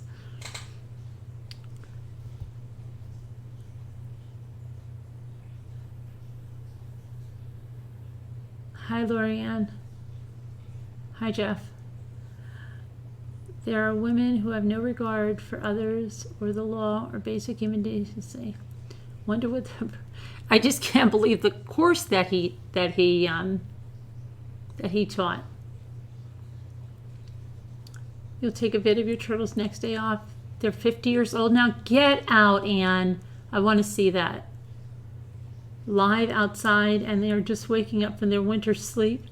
Wow, that's crazy. How big are they? What kind? No, but calling up my family members and probably others lying about me, trying to turn people against me. But the trans woman still had her parts. Yeah, she was going for the surgery, but she hadn't yet. Dateline on now were Kathleen, her dad Thomas, and mother. Oh, the one that we did the one we did the other day, right? It's on where? On YouTube? Sometimes we share with great fondness, only in America. Did you have a favorite or no, a good one? I was thinking the Hamilton one, maybe Mommy. Then later tonight I saw your video and was like, no way. So wondered if you had a favorite. If I had, you were thinking the Hamilton one. Favorite, wait, what are we talking about, Danielle? I'm lost. Hold on. I gotta go back and see what you're talking about. Oh, by the way, you really wanted an Instant Pot. I never had one. Oh, okay. I made a cheesecake today. Did I tell you that I made a cheesecake in there? I have a whole video on the cheesecake. So there's 2 that I have. I like them very much. Prior to that, I had a Nesco. But it wasn't like an Instant Pot. It was an electric pressure cooker. That was the first one. You couldn't see it because I didn't put it up yet. How'd you see it? I didn't put it up yet, did I? I just made it today. You're scaring me. Did I put it up? No, I didn't put it up yet. With the pens. Oh, the pan, but I made the cheesecake. I showed you the pan. Today I made the cheesecake. And we just had a piece. Yeah, you didn't see it yet because I just had a piece. I just had a piece over here. See, this is the residue of my piece right before I came on. So you didn't see you did not see it yet. It'll be on tomorrow. But the Instant Pot is good, and the Mealthy Pot is good. Now, sometimes Jimmy says he prefers, I don't know why he says he prefers the Mealthy over the Instant Pot, but whichever one you get, the Instant Pot. I'm an ambassador for the Mealthy Pot, but I'm also an ambassador for the Instant Pot. So I also do those clay cookers, and I have a variety of those. Cheesecake was good, yes. But you can't go wrong with the Instant Pot or the Mealthy Pot. They're both great. Get at least a 6-quart, Oh, the electronic pressure multi-cooker. We were supposed to go to Junie B. Jones, but we didn't. Junie B. Jones, those are the books. 3-year-old, the father was in the military, the mom stayed home. That's terrible. I mean the actual cheesecake at Janelle. Oh, everybody's talking about it. I can't keep up.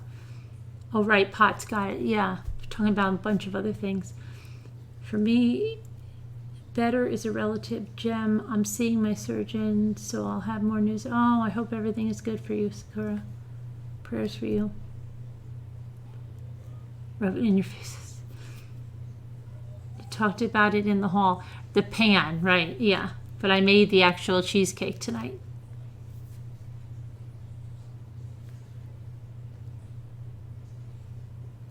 Only my hubby, oh, you love your little Instant Pot? You have a 3-quart?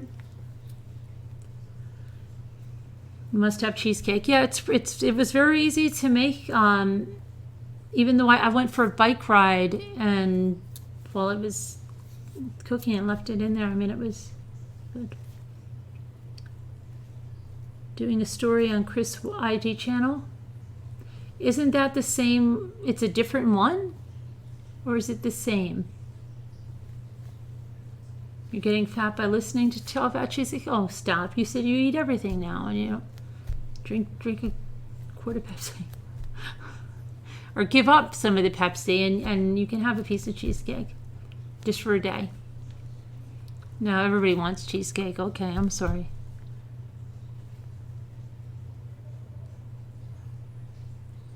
Was that at the Chicago Theater in Valpo? Only thing is my Instant Pot. Is my Instant Pot US the original? How long did it take? 28 minutes. 28 minutes of cooking time. You got a little prep time. It's not much.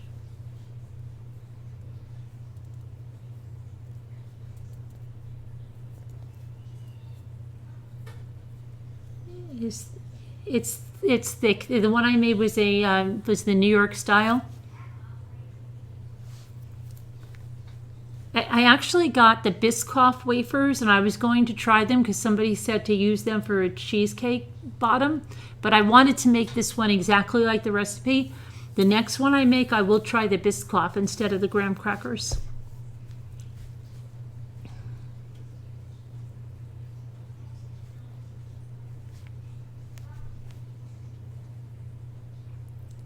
Oh, I can't eat another piece right now.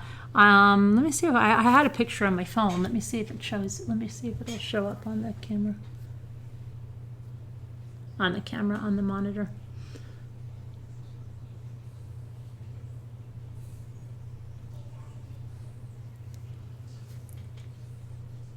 Can you see it?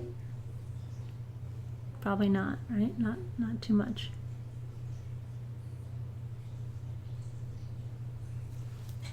Let me see if I have another picture. I'll try to. I just put some fresh. It has a sour cream and sugar on top but then it's got. I put some fresh berries. I don't know if you probably can't see that well.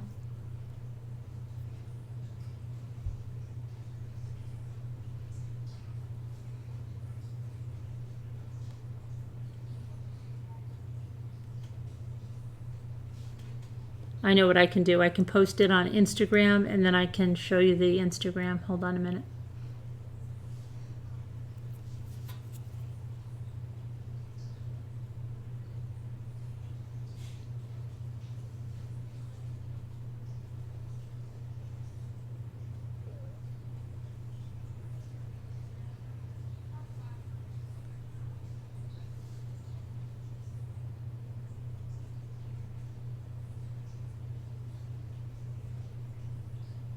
I think I beat my daughter in making a cheesecake in the Instant Pot.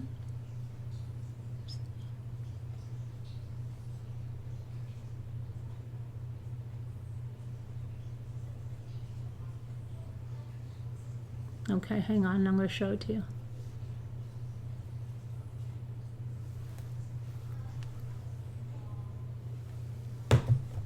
Hold on, I've got to get it now.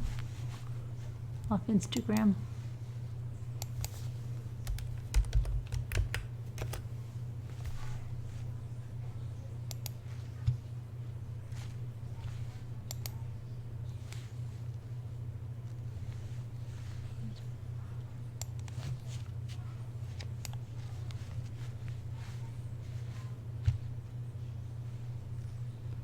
Where's my...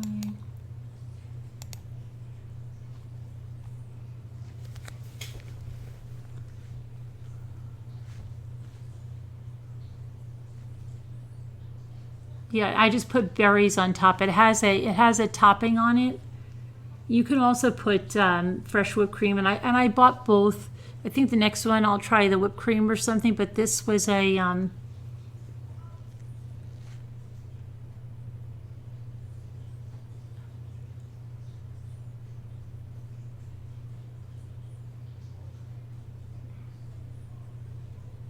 looks fake.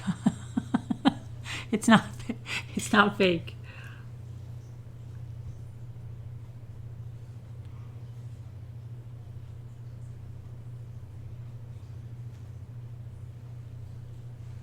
Oh, Lisa, Irby's going to the doctor too. Good look at the doctor.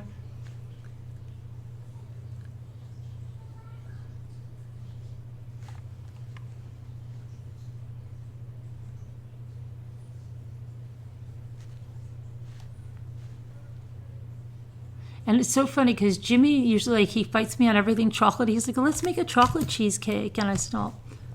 But yeah, I'm going to try a bunch of different cheesecakes and different things in it. Jimmy, there's cheesecake. Why, is Jimmy on?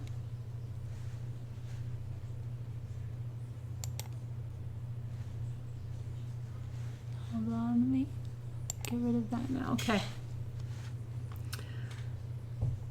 Looks like from a bakery. Oh, come on, please. You'll see the video. I make it on the video. You don't see Jimmy on? No, I don't. I think Jimmy's passed out somewhere.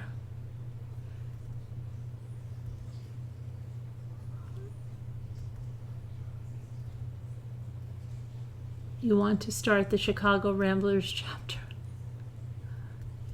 Oh, okay. Start rambling in Chicago.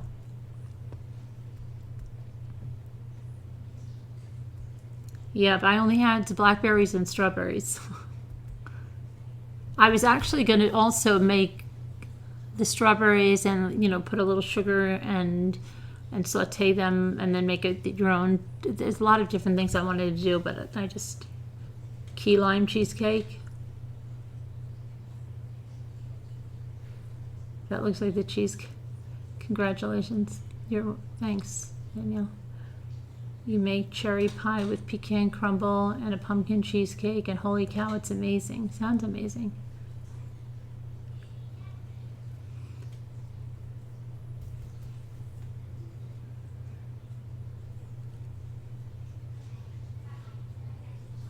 That one does, yeah. That one was it's supposed to be like the New York cheesecake, like in Carnegie's Deli or something. So, 20K party cheesecake.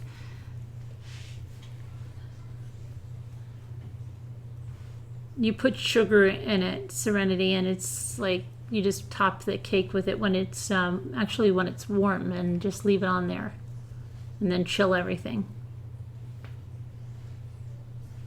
And not enough thumbs up for cheesecake.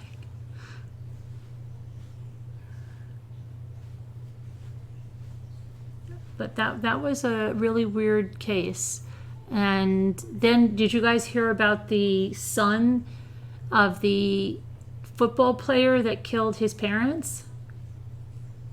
Oh, you need an assignment? Oh, I don't know. What do we have in Chicago for you? What can the Chicago Ramblers do? They need an assignment. I wonder if you could make a Concord grape cheesecake. Jimmy loves Concord grapes.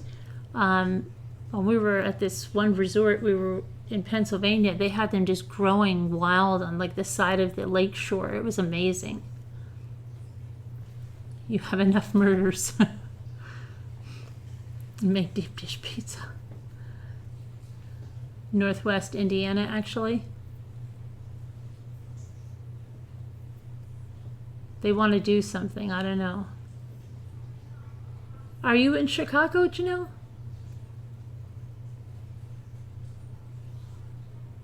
He said he was going to kill. He did kill his parents, didn't he? He killed them, right?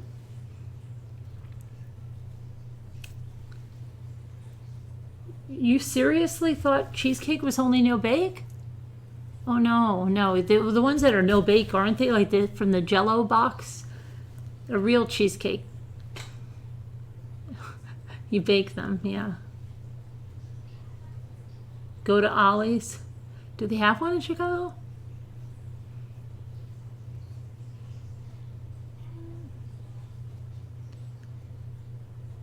You guys want to bake or cook something in Chicago?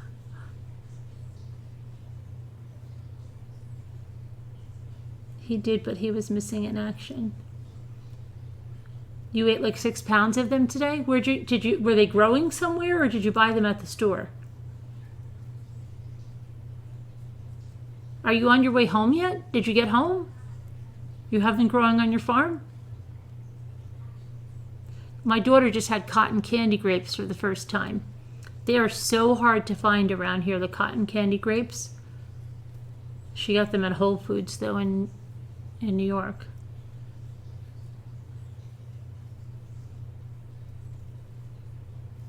There are murders every day here. Or want a craft in Chicago. I don't know what they want to do. You make a no-bake, but not from a box? Really? I've never seen a no-bake. The only no-bakes I've ever seen are in those Jello boxes.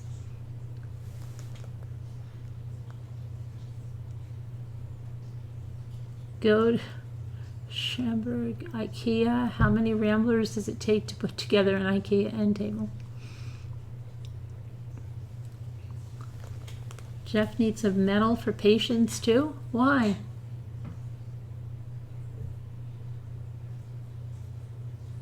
Your live looks like a summer vacation.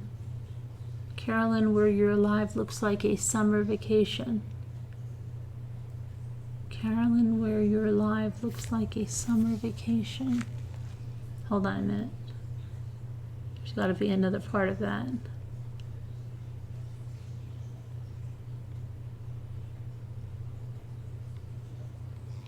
I don't know what. Carolyn, where your my live looks like a summer vacation? This is actually the first summer we didn't go somewhere, but I just feel like the summer went flying by, and it just, I don't know, it felt so incredibly quick this year. I really. Oh, where I live? Well, that's what I always said, but my kids still wanted to go somewhere, but it was cold, it went too fast, I know, but usually we go away for at least 4 days or so, 4 or 5 days. I'm confused how you bake cream cheese. Really? I bake cream cheese all the time. Where did somebody go? Yeah, I mean, we didn't even get to do I don't know what the heck we did I'm trying to think. Well, we're on the lake a lot, but I mean, we didn't even go to the fair that we used to go. It's just no, the boys are not back in school yet. Not yet, no. I want to climb Slide Mountain. I wanted to this is how fast the years go. Last summer I said, we're going to climb Slide Mountain, okay? And then the summer came, then we wanted to go out. That took up our weekends. We never got to Slide Mountain, and here it is, another year. That depresses the heck out of me, and I'm at the same spot saying, oh, I wanted to climb Slide Mountain, and we didn't do it. There's just not enough time. Yeah, I know. I think it's the highest mountain peak in New York State, isn't it? Let me see what it is.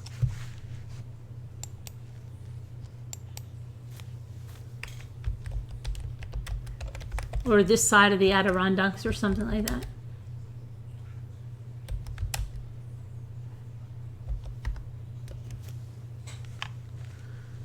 Slide Mountain, I'll tell you what it is. Slide Mountain Trail is a 6.3 mile heavily trafficked loop trail near Big Indian, New York.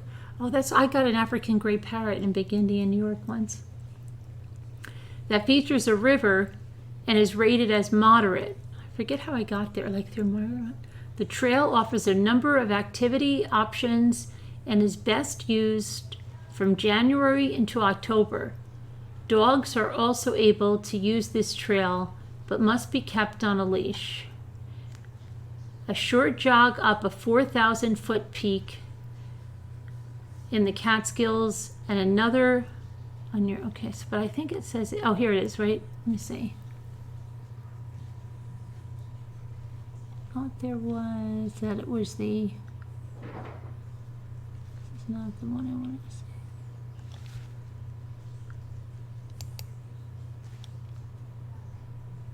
It's the highest peak, here it is, it's the highest peak in the Catskill Mountains of the U.S. state of New York. Okay.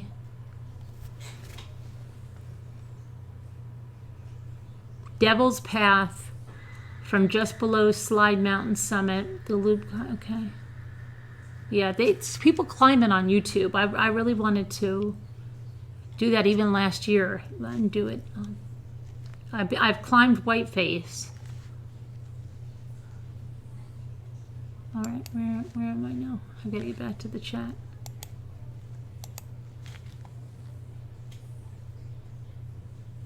No, I mean, I've been to, we're about 6 hours from Niagara Falls. I've been there twice.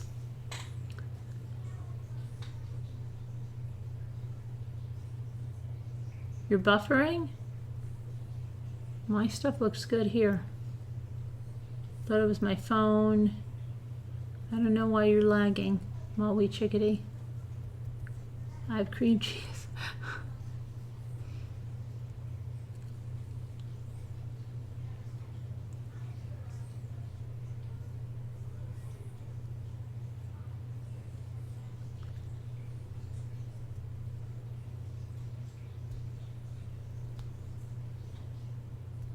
Where is it available? Where is what available? What would she say?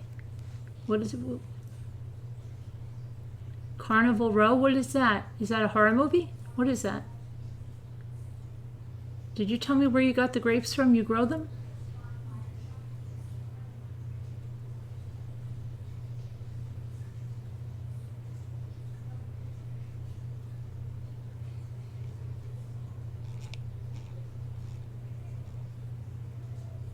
Now you're craving oatmeal cookies, not cheesecake. That sounds like work and not vacation. Whoa, the climbing the mountain? It's fun though. Yeah, I like to hike. I do. When you get up to the top of those, it's like, it's crazy when you get to the top of them. There's usually like big rocks you can sit on, like in Shawangunk up near New Paltz.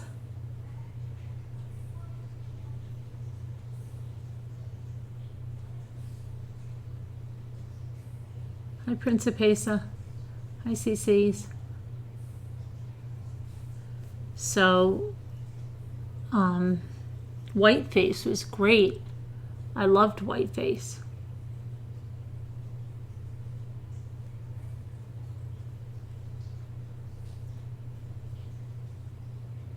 Is it like getting to the top of the stairs? Because I hate that. No, it's beautiful. It's breathtaking. You love walking through the woods, not so sure of hiking up a mountain. No energy for that.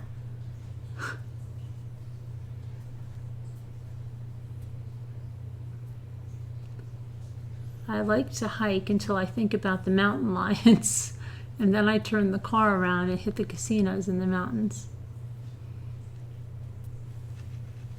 They're nice around there, real pretty in winter too. Yeah, really pretty in the winter. I have a no-cook chocolate cheesecake recipe, not out of a box either. Okay, I've always, okay, who in here bakes their cheesecake?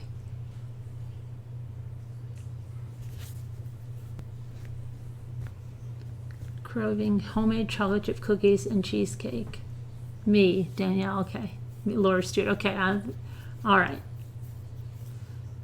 Sakura Girl does, okay. No, it doesn't melt, Robbie. Evie does. You bake cheesecake.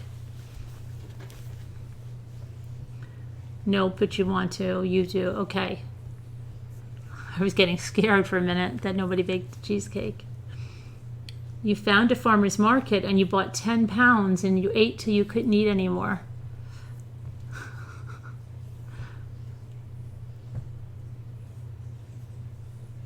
You have only made the box guy. You're in the minority, Annie. Yeah, Anne. Does it get crispy? Mm-mm. No baking M&S or Waitrose. Casbot does. That's a lot, cowgirl.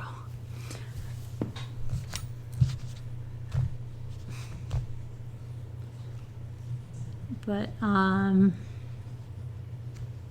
you want a deep fried cheesecake? I just can't. I'm still thinking about that story of that professor. I would really like to meet that guy. He must be so freaking gullible. I can't imagine having him in a class. He probably, oh my gosh. I can't even imagine.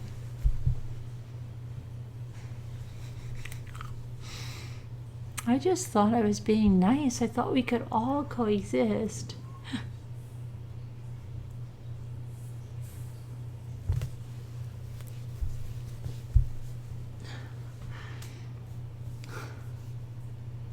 You have deep fried Twinkies at Oreos too. I've never had those. They do those at the fairs, right? Reach out to him. I don't know if I would be able to do it seriously because I would be like his wife, well, his ex-wife. I really would. I'd be like, come on now. You thought that I'd be worse than her.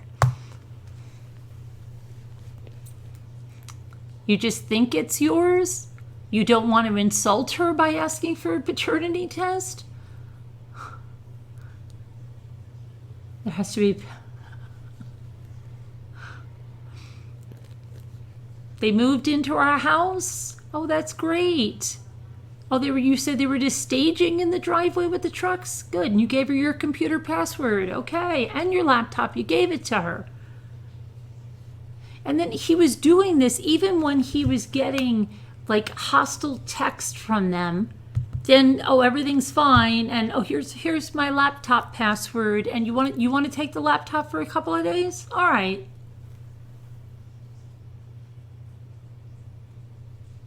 That would be fun to have a call in. Deep fried Mars bars. Yeah, here's the social. Leah, okay. And the PIN number? Mm-hmm. My mother's maiden name? Okay. The name of my first pet? Okay. Come on, I had to give it to her. She's the mother of my baby, just like you.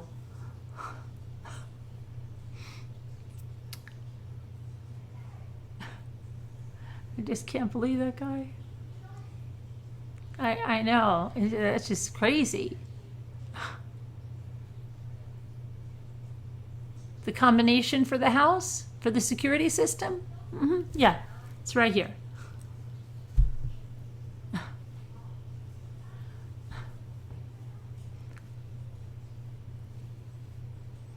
My online banking information? Of course. Don't be silly. We're family. I said that my mom's maiden name. Mm-hmm.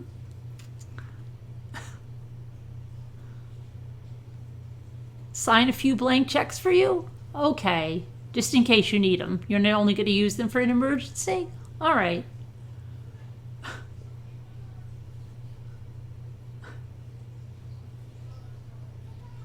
You just have to believe me that I did my term paper, even though you can't have it. Yeah, he must have been like a real pushover, right? The wind took it out. It was the only copy I had. My computer crashed after. It's okay. I'll give you the A.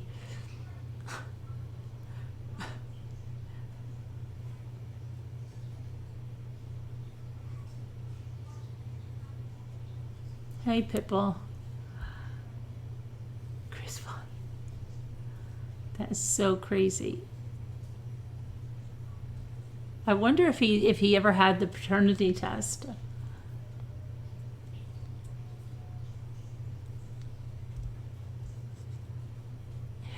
sign paychecks. I know, yeah.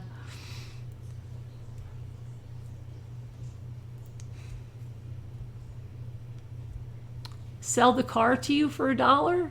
Okay.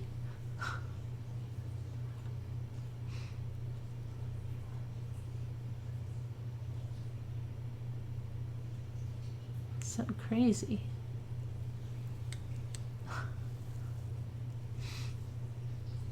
I was just trying to be a nice guy.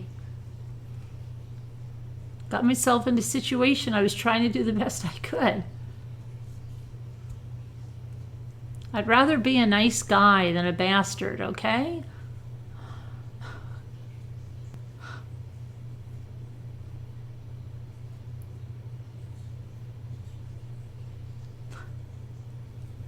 I can't even imagine his wife. And then every time I'm thinking they're saying his wife, and then like she finally had it and she's out of there. And it's like, no, she finally started to fight with her family. You started to watch Mindhunter? Yeah. Was this story? No, it's actually, it was a just published story. I think it was published on, let me see, where is that? You want the link so you can read it over? Where is it?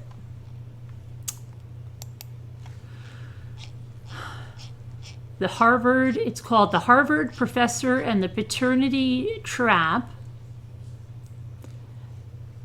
And let's see when this was. It's from July 23rd, 2019. And you guys want the link to look at it? Yes, please. You want the link? All I can say is Delmars.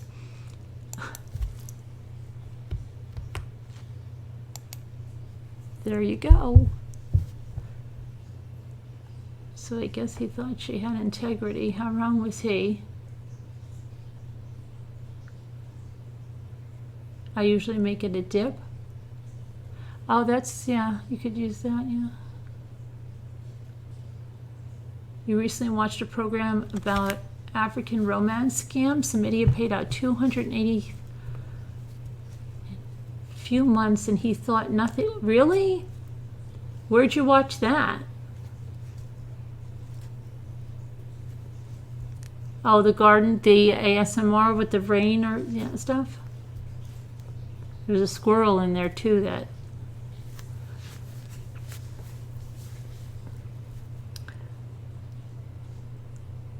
But I might as well tell you real quick about the serial killer while we have some time.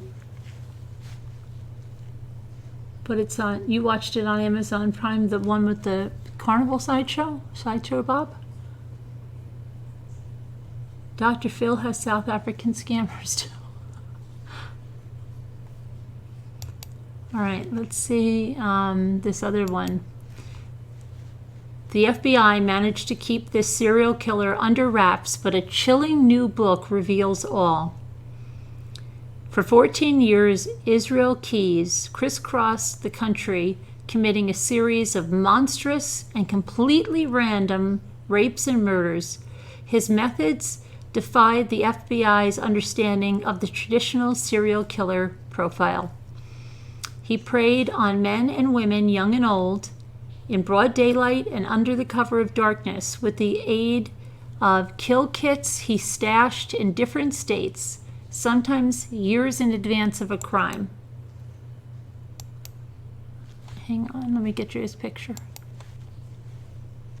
He looks like somebody I know. No. Uh-oh, why did his picture go over there? That shouldn't go over there. Hang on. Come on, over here. Now, where's my story? Okay. And yet, despite these horrific acts, most people have never heard his name. When a journalist, Maureen Callahan, stumbled upon a small news item about Keyes, she became determined to find out more about him, his crimes, his victims, his life, and why the federal government seemed intent on saying as little as possible about one of the most terrifying serial killers of our time. Her book, American Predator: The Hunt for the Most Meticulous Serial Killer of the 21st Century, is the result of her years of diligent research. A chilling and riveting read, its peek into the mind of a killer and the investigators who eventually tracked him down. When Keyes killed himself in prison in 2012, he left behind a dark mystery. Callahan said that the many questions we still have about his life and crimes will be unanswered. Okay, so then how did she first hear about Israel Keyes? She said, I saw a small news story about his crimes in December 2012. It ended with what I thought was a bombshell, which was that the FBI and the federal government had Israel Keyes in custody for nearly a year and had kept his existence a secret, even though he'd been killing all over the United States for the past 14 years. It just struck me as really odd. I thought it was a really compelling mystery, and I began researching it. And then they asked her, in the course of your research, what did you find out? What makes Israel Keyes such an unusual killer in comparison to someone we know a lot about, like Ted Bundy? She said, it's interesting because Ted Bundy was a kind of hero to Keyes. But Bundy is a very specific type. He had a rage against his mother. He went after a very specific kind of woman, and it was typically a young girl who was white, who had long, straight hair parted down the middle. But Keyes had no victim type. He would go after men and women. He didn't care about their ethnicity. I can't even speak tonight. Most serial killers, when they first start to kill, go after a victim they think won't be missed. So people from vulnerable populations like sex workers and runaways, but Keyes would take people alone and in pairs. It could be a mother and a daughter, and he would take them in broad daylight from very public places. He liked to hunt in the daytime. I'm going to post a picture of the author next. So this is the author coming up. Okay. He liked to hunt in the daytime in national park, campgrounds, lakes, beaches. He told investigators he likes to hunt for people in cemeteries because nobody ever questions a person on their own in the cemetery. But then he would also take people in the dead of night from their own bedrooms in well-off suburbs where a crime like that would be unthinkable. He did tell the FBI at one point that he had a rule about not killing kids. He was a father with a young daughter at the time, and he was very devoted to her. But I don't believe him. I find it extremely self-serving. Keyes was a student of serial killers, both fictional and non-fictional. And to me, the idea that he had any kind of rule sounds a little bit too much like the fictional serial killer Dexter, who had this moral code. And in fact, the FBI was investigating Keyes for the murders of 2 little girls in the small town of Washington, where he spent the bulk of his adolescence. I think that's a case that should definitely be reopened. Can you tell us about his childhood? I know it was difficult to get information. She said, I had a lot of access to the FBI agents working this case. I spoke with them often and in depth for about a year and a half. One of the things that they would never really talk to me about, and one of the things I could never find any record of documentation, was what his childhood was like, what his adolescence was like, what was his upbringing like. That's a key part of the narrative when you're trying to figure out how a person becomes a killer. I became very determined to know more about what the FBI was hiding, and so I wound up suing the federal prosecutor in Alaska to the tune of like $30,000 to get interrogations with Keyes that they had been hiding, 13 hours worth. They'd ordered psychological evaluations, which were done very soon after his arrest, and the greatest self-report we have about his childhood. I also spoke to his mother, who calls her son evil. His upbringing could not have been more conducive to raising a budding psychopath. He was the second of 10 children, the eldest son, and his parents moved to a small town in Washington when Israel and his older sister, America, were toddlers. I find those names very interesting. All of the children were home births. The children never saw a doctor. They never went to school. They lived in a tent for the first 7 years in Washington state while their father built them a cabin by hand. As the oldest boy, Israel is learning how to find and dress game so he can feed his family. He's basically the father because his own father, when he's not building this cabin by hand, is either working down the mountain or out in the woods praying for hours. And Israel begins to manifest the textbook signs of psychopathy at a very young age. By the age of 10, he's breaking and entering. He's stealing guns. He's setting fires. By 14, he's torturing and killing household pets. He told the FBI that by the age of 14, he realized that he was very good, sitting out in the woods for hours on end without making a move. He committed his first abduction and stranger rape at about age 16. And then he's able to join the military at 20, even though he has no birth certificate or social security number. And you find that very strange, right? Right. I think the FBI has kind of whitewashed this part of the narrative. What did the military see in him? They made all these exceptions for him? In what way did the U.S. Army or the government help build a better monster? I put a request in for his military files, and I only got back 8 pages. What I learned later from getting the FBI witness interviews with the guys Keyes had served with was that he was kind of a super soldier. And he was also the most effed up guy they'd ever encountered.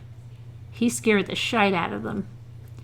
Keyes committed suicide in prison before you could get any answers, much like Jeffrey Epstein just a few days ago. Do you see any parallels? There are so many parallels. They were both put on suicide watch and then taken off rather quickly. They were both, at the time of their incarceration, probably the highest value prisoners the government had. So you would think they would want to make sure there was no opportunity for them to harm themselves or to be harmed. So both deaths themselves are such mysteries. You open the book with the story of Samantha Koenig, his last known victim, and throughout you are very respectful of these lives that were lost. Can we speak a bit about the victims? Samantha Koenig case is so tragic. She was an 18-year-old girl working as a barista in one of those coffee kiosks they have in Anchorage. There are little shacks on the side of the road that were largely staffed by young pretty girls, often working alone. In the summer, they would be made to wear bikinis, and until Samantha vanished, nobody ever thought this was putting young girls at risk. She had been working there for just a few weeks, and then on a Wednesday night, February 1st, 2012, she goes missing, with her family reporting her as missing the next morning. But there was zero urgency on the part of the police department. They didn't even rope off the crime scene. Quite frankly, they didn't care. They think that this was a teenage girl who comes from a rough background and a broken home, has a history with drugs, and they think that she made off with a day's take from the register, which is not a lot of money, maybe a couple of $100, and she's out partying, and she'll come back when she feels like it. Later, the FBI said that Keyes had Samantha from the time he took her around 8 p.m. that he had walked her all over Anchorage for 4 or 5 hours, and they were seen 13 times. Keyes just didn't care because he was so used to the way the police department worked in Anchorage that he knew there would be no urgency, and he was right. When they finally get surveillance video from inside the kiosk, they see a very large man leaping into the kiosk like a cheetah. And they think he's an accomplice, that they're in on it together, that somehow they believe this 18-year-old girl with very limited resources has concocted this elaborate criminal conspiracy to make off with $200 for drug money. Finally, about 2 weeks later, they get surveillance video that shows her trying to break away from him with her hands bound in front of her. And that's when they realize, oh God, this is a kidnapping, at which point she's already dead. Then weeks later, Keyes puts makeup on Samantha's body and poses her for a photo with her eyes opened and a ransom note. It's chilling. The FBI had to call in an expert to look at the photo to determine whether she was alive or dead because they couldn't tell. I still think that even at that point, they didn't realize what kind of a monster they were dealing with. I thought about the victims every day when I was writing this book. I knew that the story of Israel Keyes was important because he was just unprecedented, and as a culture and society, we are building better monsters. That's something we really need to have a reckoning with. But all of the details of the crimes that I included in the book are there to hopefully help identify and locate other victims of Israel Keyes. I think there's a real chance for other cold cases to be solved and to be closed. I think there's a lot that law enforcement can learn from this case. I think there's a lot of these criminal profilers in this case that are still learning. Keyes would say to these agents, I learned from you guys. He read Mindhunter when he was 14. He watched CSI and he knew what to do and what not to leave behind. There is something that we talk about with the culture of true crime and the feedback loop we all exist in. It's a fascinating thing to explore. Just trying to understand how each of these serial killers came to be that way is a greatest existential question that has loomed over the art and science of criminal profiling from the beginning. And we're still not that much closer. Every agent who works on the case says there's so much to learn because it's so unique. Okay, so, and her book is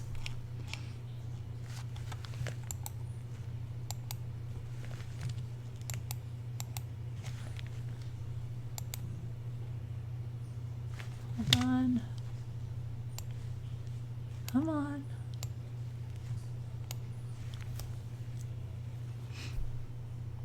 American Predator. Ouch.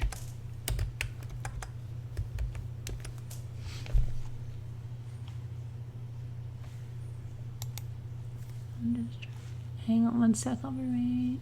Just trying to get you another link. I just want to see if it's out or it's a pre-order.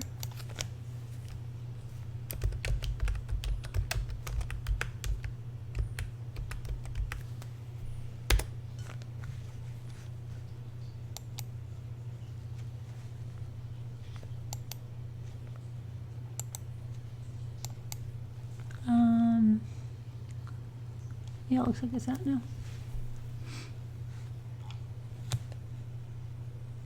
Where's my chat? Here's a link to the book if anybody's interested. Okay, so what do you think about that? Has anybody ever studied that guy?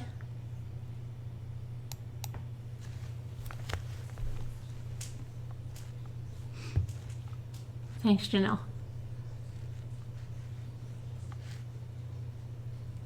No, but awful chilling. No.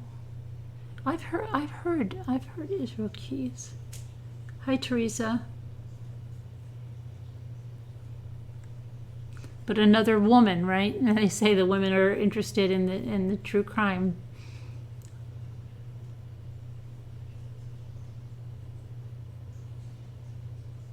The countermeasures, yeah. The movie too, Lovely Bones. Oh yeah, Lovely Bones. That reminded me so much of Joan D'Alessandro, that time period and everything.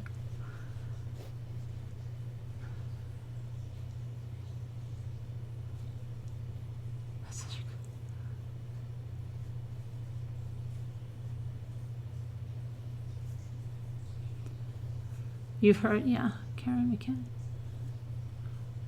I've heard his name, although not familiar with the case. Israel Keyes. Israel, like the country, Keyes.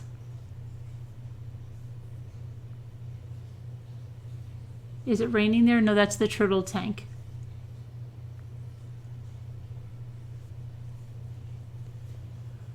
I've heard of him, but not super familiar. There isn't much about him.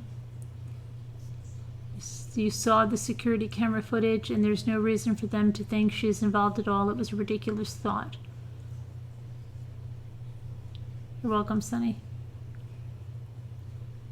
Beth Art Pins. Hi, Beth Art Pins. Scary. Your son liked mysteries. I shouldn't have said crime. Birthday stuff. Mystery birthday with clues. Solving stuff. The military should have known he was an animal. Some still get other older ladies falling for these stupid, handsome, fit young men. So stupid. Sometimes even family members can't stop their mom giving her money away. I was talking to my son. I will catch the story on the rerun. Oh, okay. Never mind. Hi, CYNT. Yeah, sounds like a cool theme. Do a murder mystery party. I think you can get a murder mystery in a box. They have like a subscription, a monthly subscription. Maybe get him that. And then he can solve one every month. And making them seem bad and actually, yeah, right, Robin, yeah.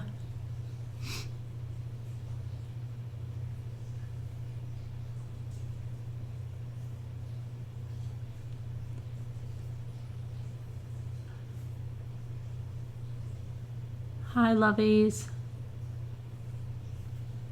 For a second, I was thinking he was that railroad killer.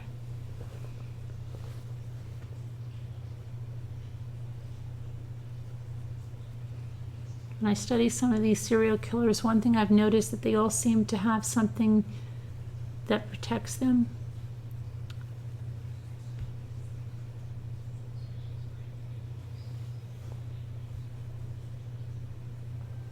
Hi, Lisa. I think it was on True Crime Daily. True Crime Daily.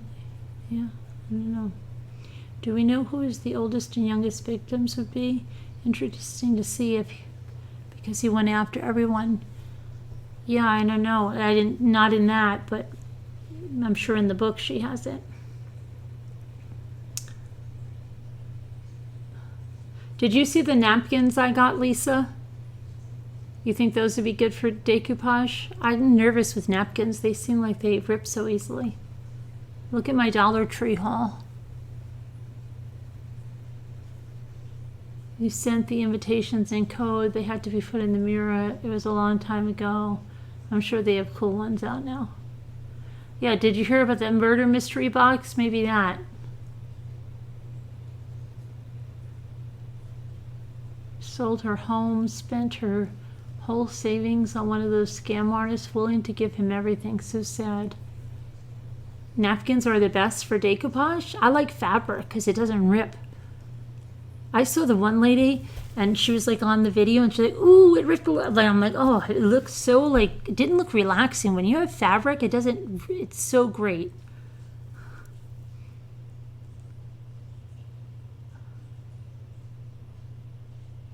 That murder box, yeah. And yeah, Kemper is in the this one. You've got Kemper in this book.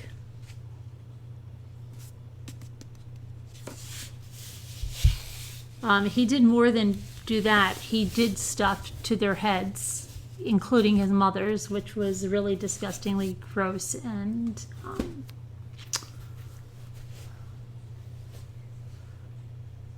they have a great effect.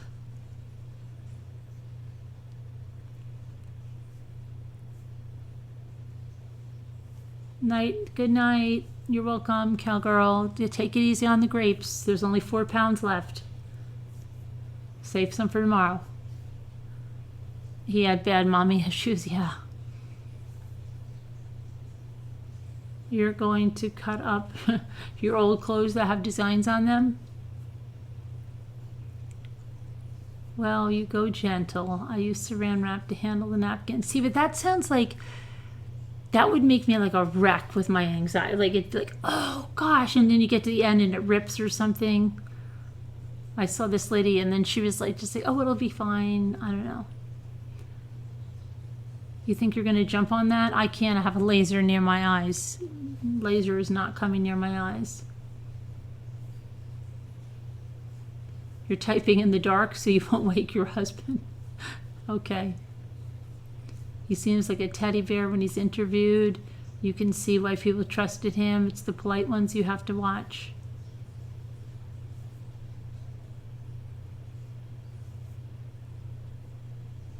You never heard of decoupage? Really? I once decoupaged real leaves onto rocks.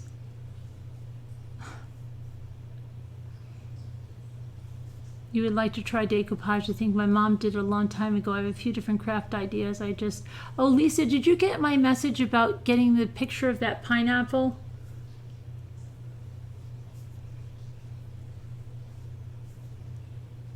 Mikhail Popkov killed in Russia, over 84 victims. You have watched Mindhunter. I don't know if I want to know all of Kemper's story. What happened with the leaf I drank? You know what? I'm going to put that down. Thank you for reminding me, Janelle, because I sent them a message on Facebook. I'm going to call them because I have that picture. Thank you. Call Polar tomorrow. They're not too attentive. Thanks, Janelle. Okay. See, and I didn't even ring a bell when somebody asked me about seltzer yesterday. It should have rung a bell.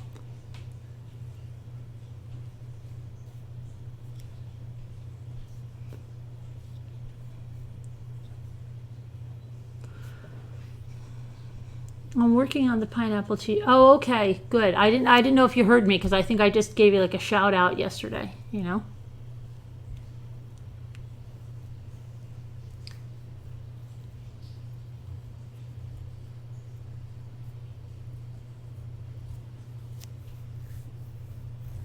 Because I'm really trying to get some stuff designed, but it's so hard to figure out.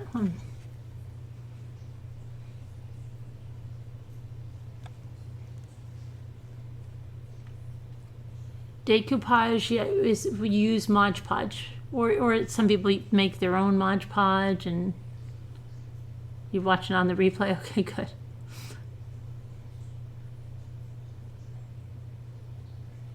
Oh, your eye is bothering you, Sonny? Sorry. Okay, you guys are getting sleepy. Yeah, I better get to sleep too. We better all get to sleep before Gail comes in. Gail hasn't been in a while. But it's been fun. We went through a lot of stuff tonight. A lot of stories in there. We have 3 stories tonight. That one with the professor. Then we had the serial killer, the book, and we had one other one, right? What was the other one? Oh, about the trial. Yeah, the trial tomorrow. Ashley MacArthur. I think we had something else, didn't we? No, maybe not. The guy who sells things. Oh, I wrote something on his video. I hope he sees it. Yeah, enough. All right. So anyway, you would never consider any kind of eye surgery. Oh, really? Yeah. Your chat is going, okay. But my screen with Carolyn is frozen. Oh, no. All right. Well, anyway, thank you to our moderators for coming in and helping, and for your daughter, please. Oh, what does her daughter have? She has a C-section scheduled for 7:30. Oh, okay. Prayers for her? Definitely, my full heart and hands. Okay. Take care now. All right, I will go get us out of here. Yeah, you keep praying for Avery. You guys know, just Avery and everyone else that needs Angel Kelly's mom and everyone.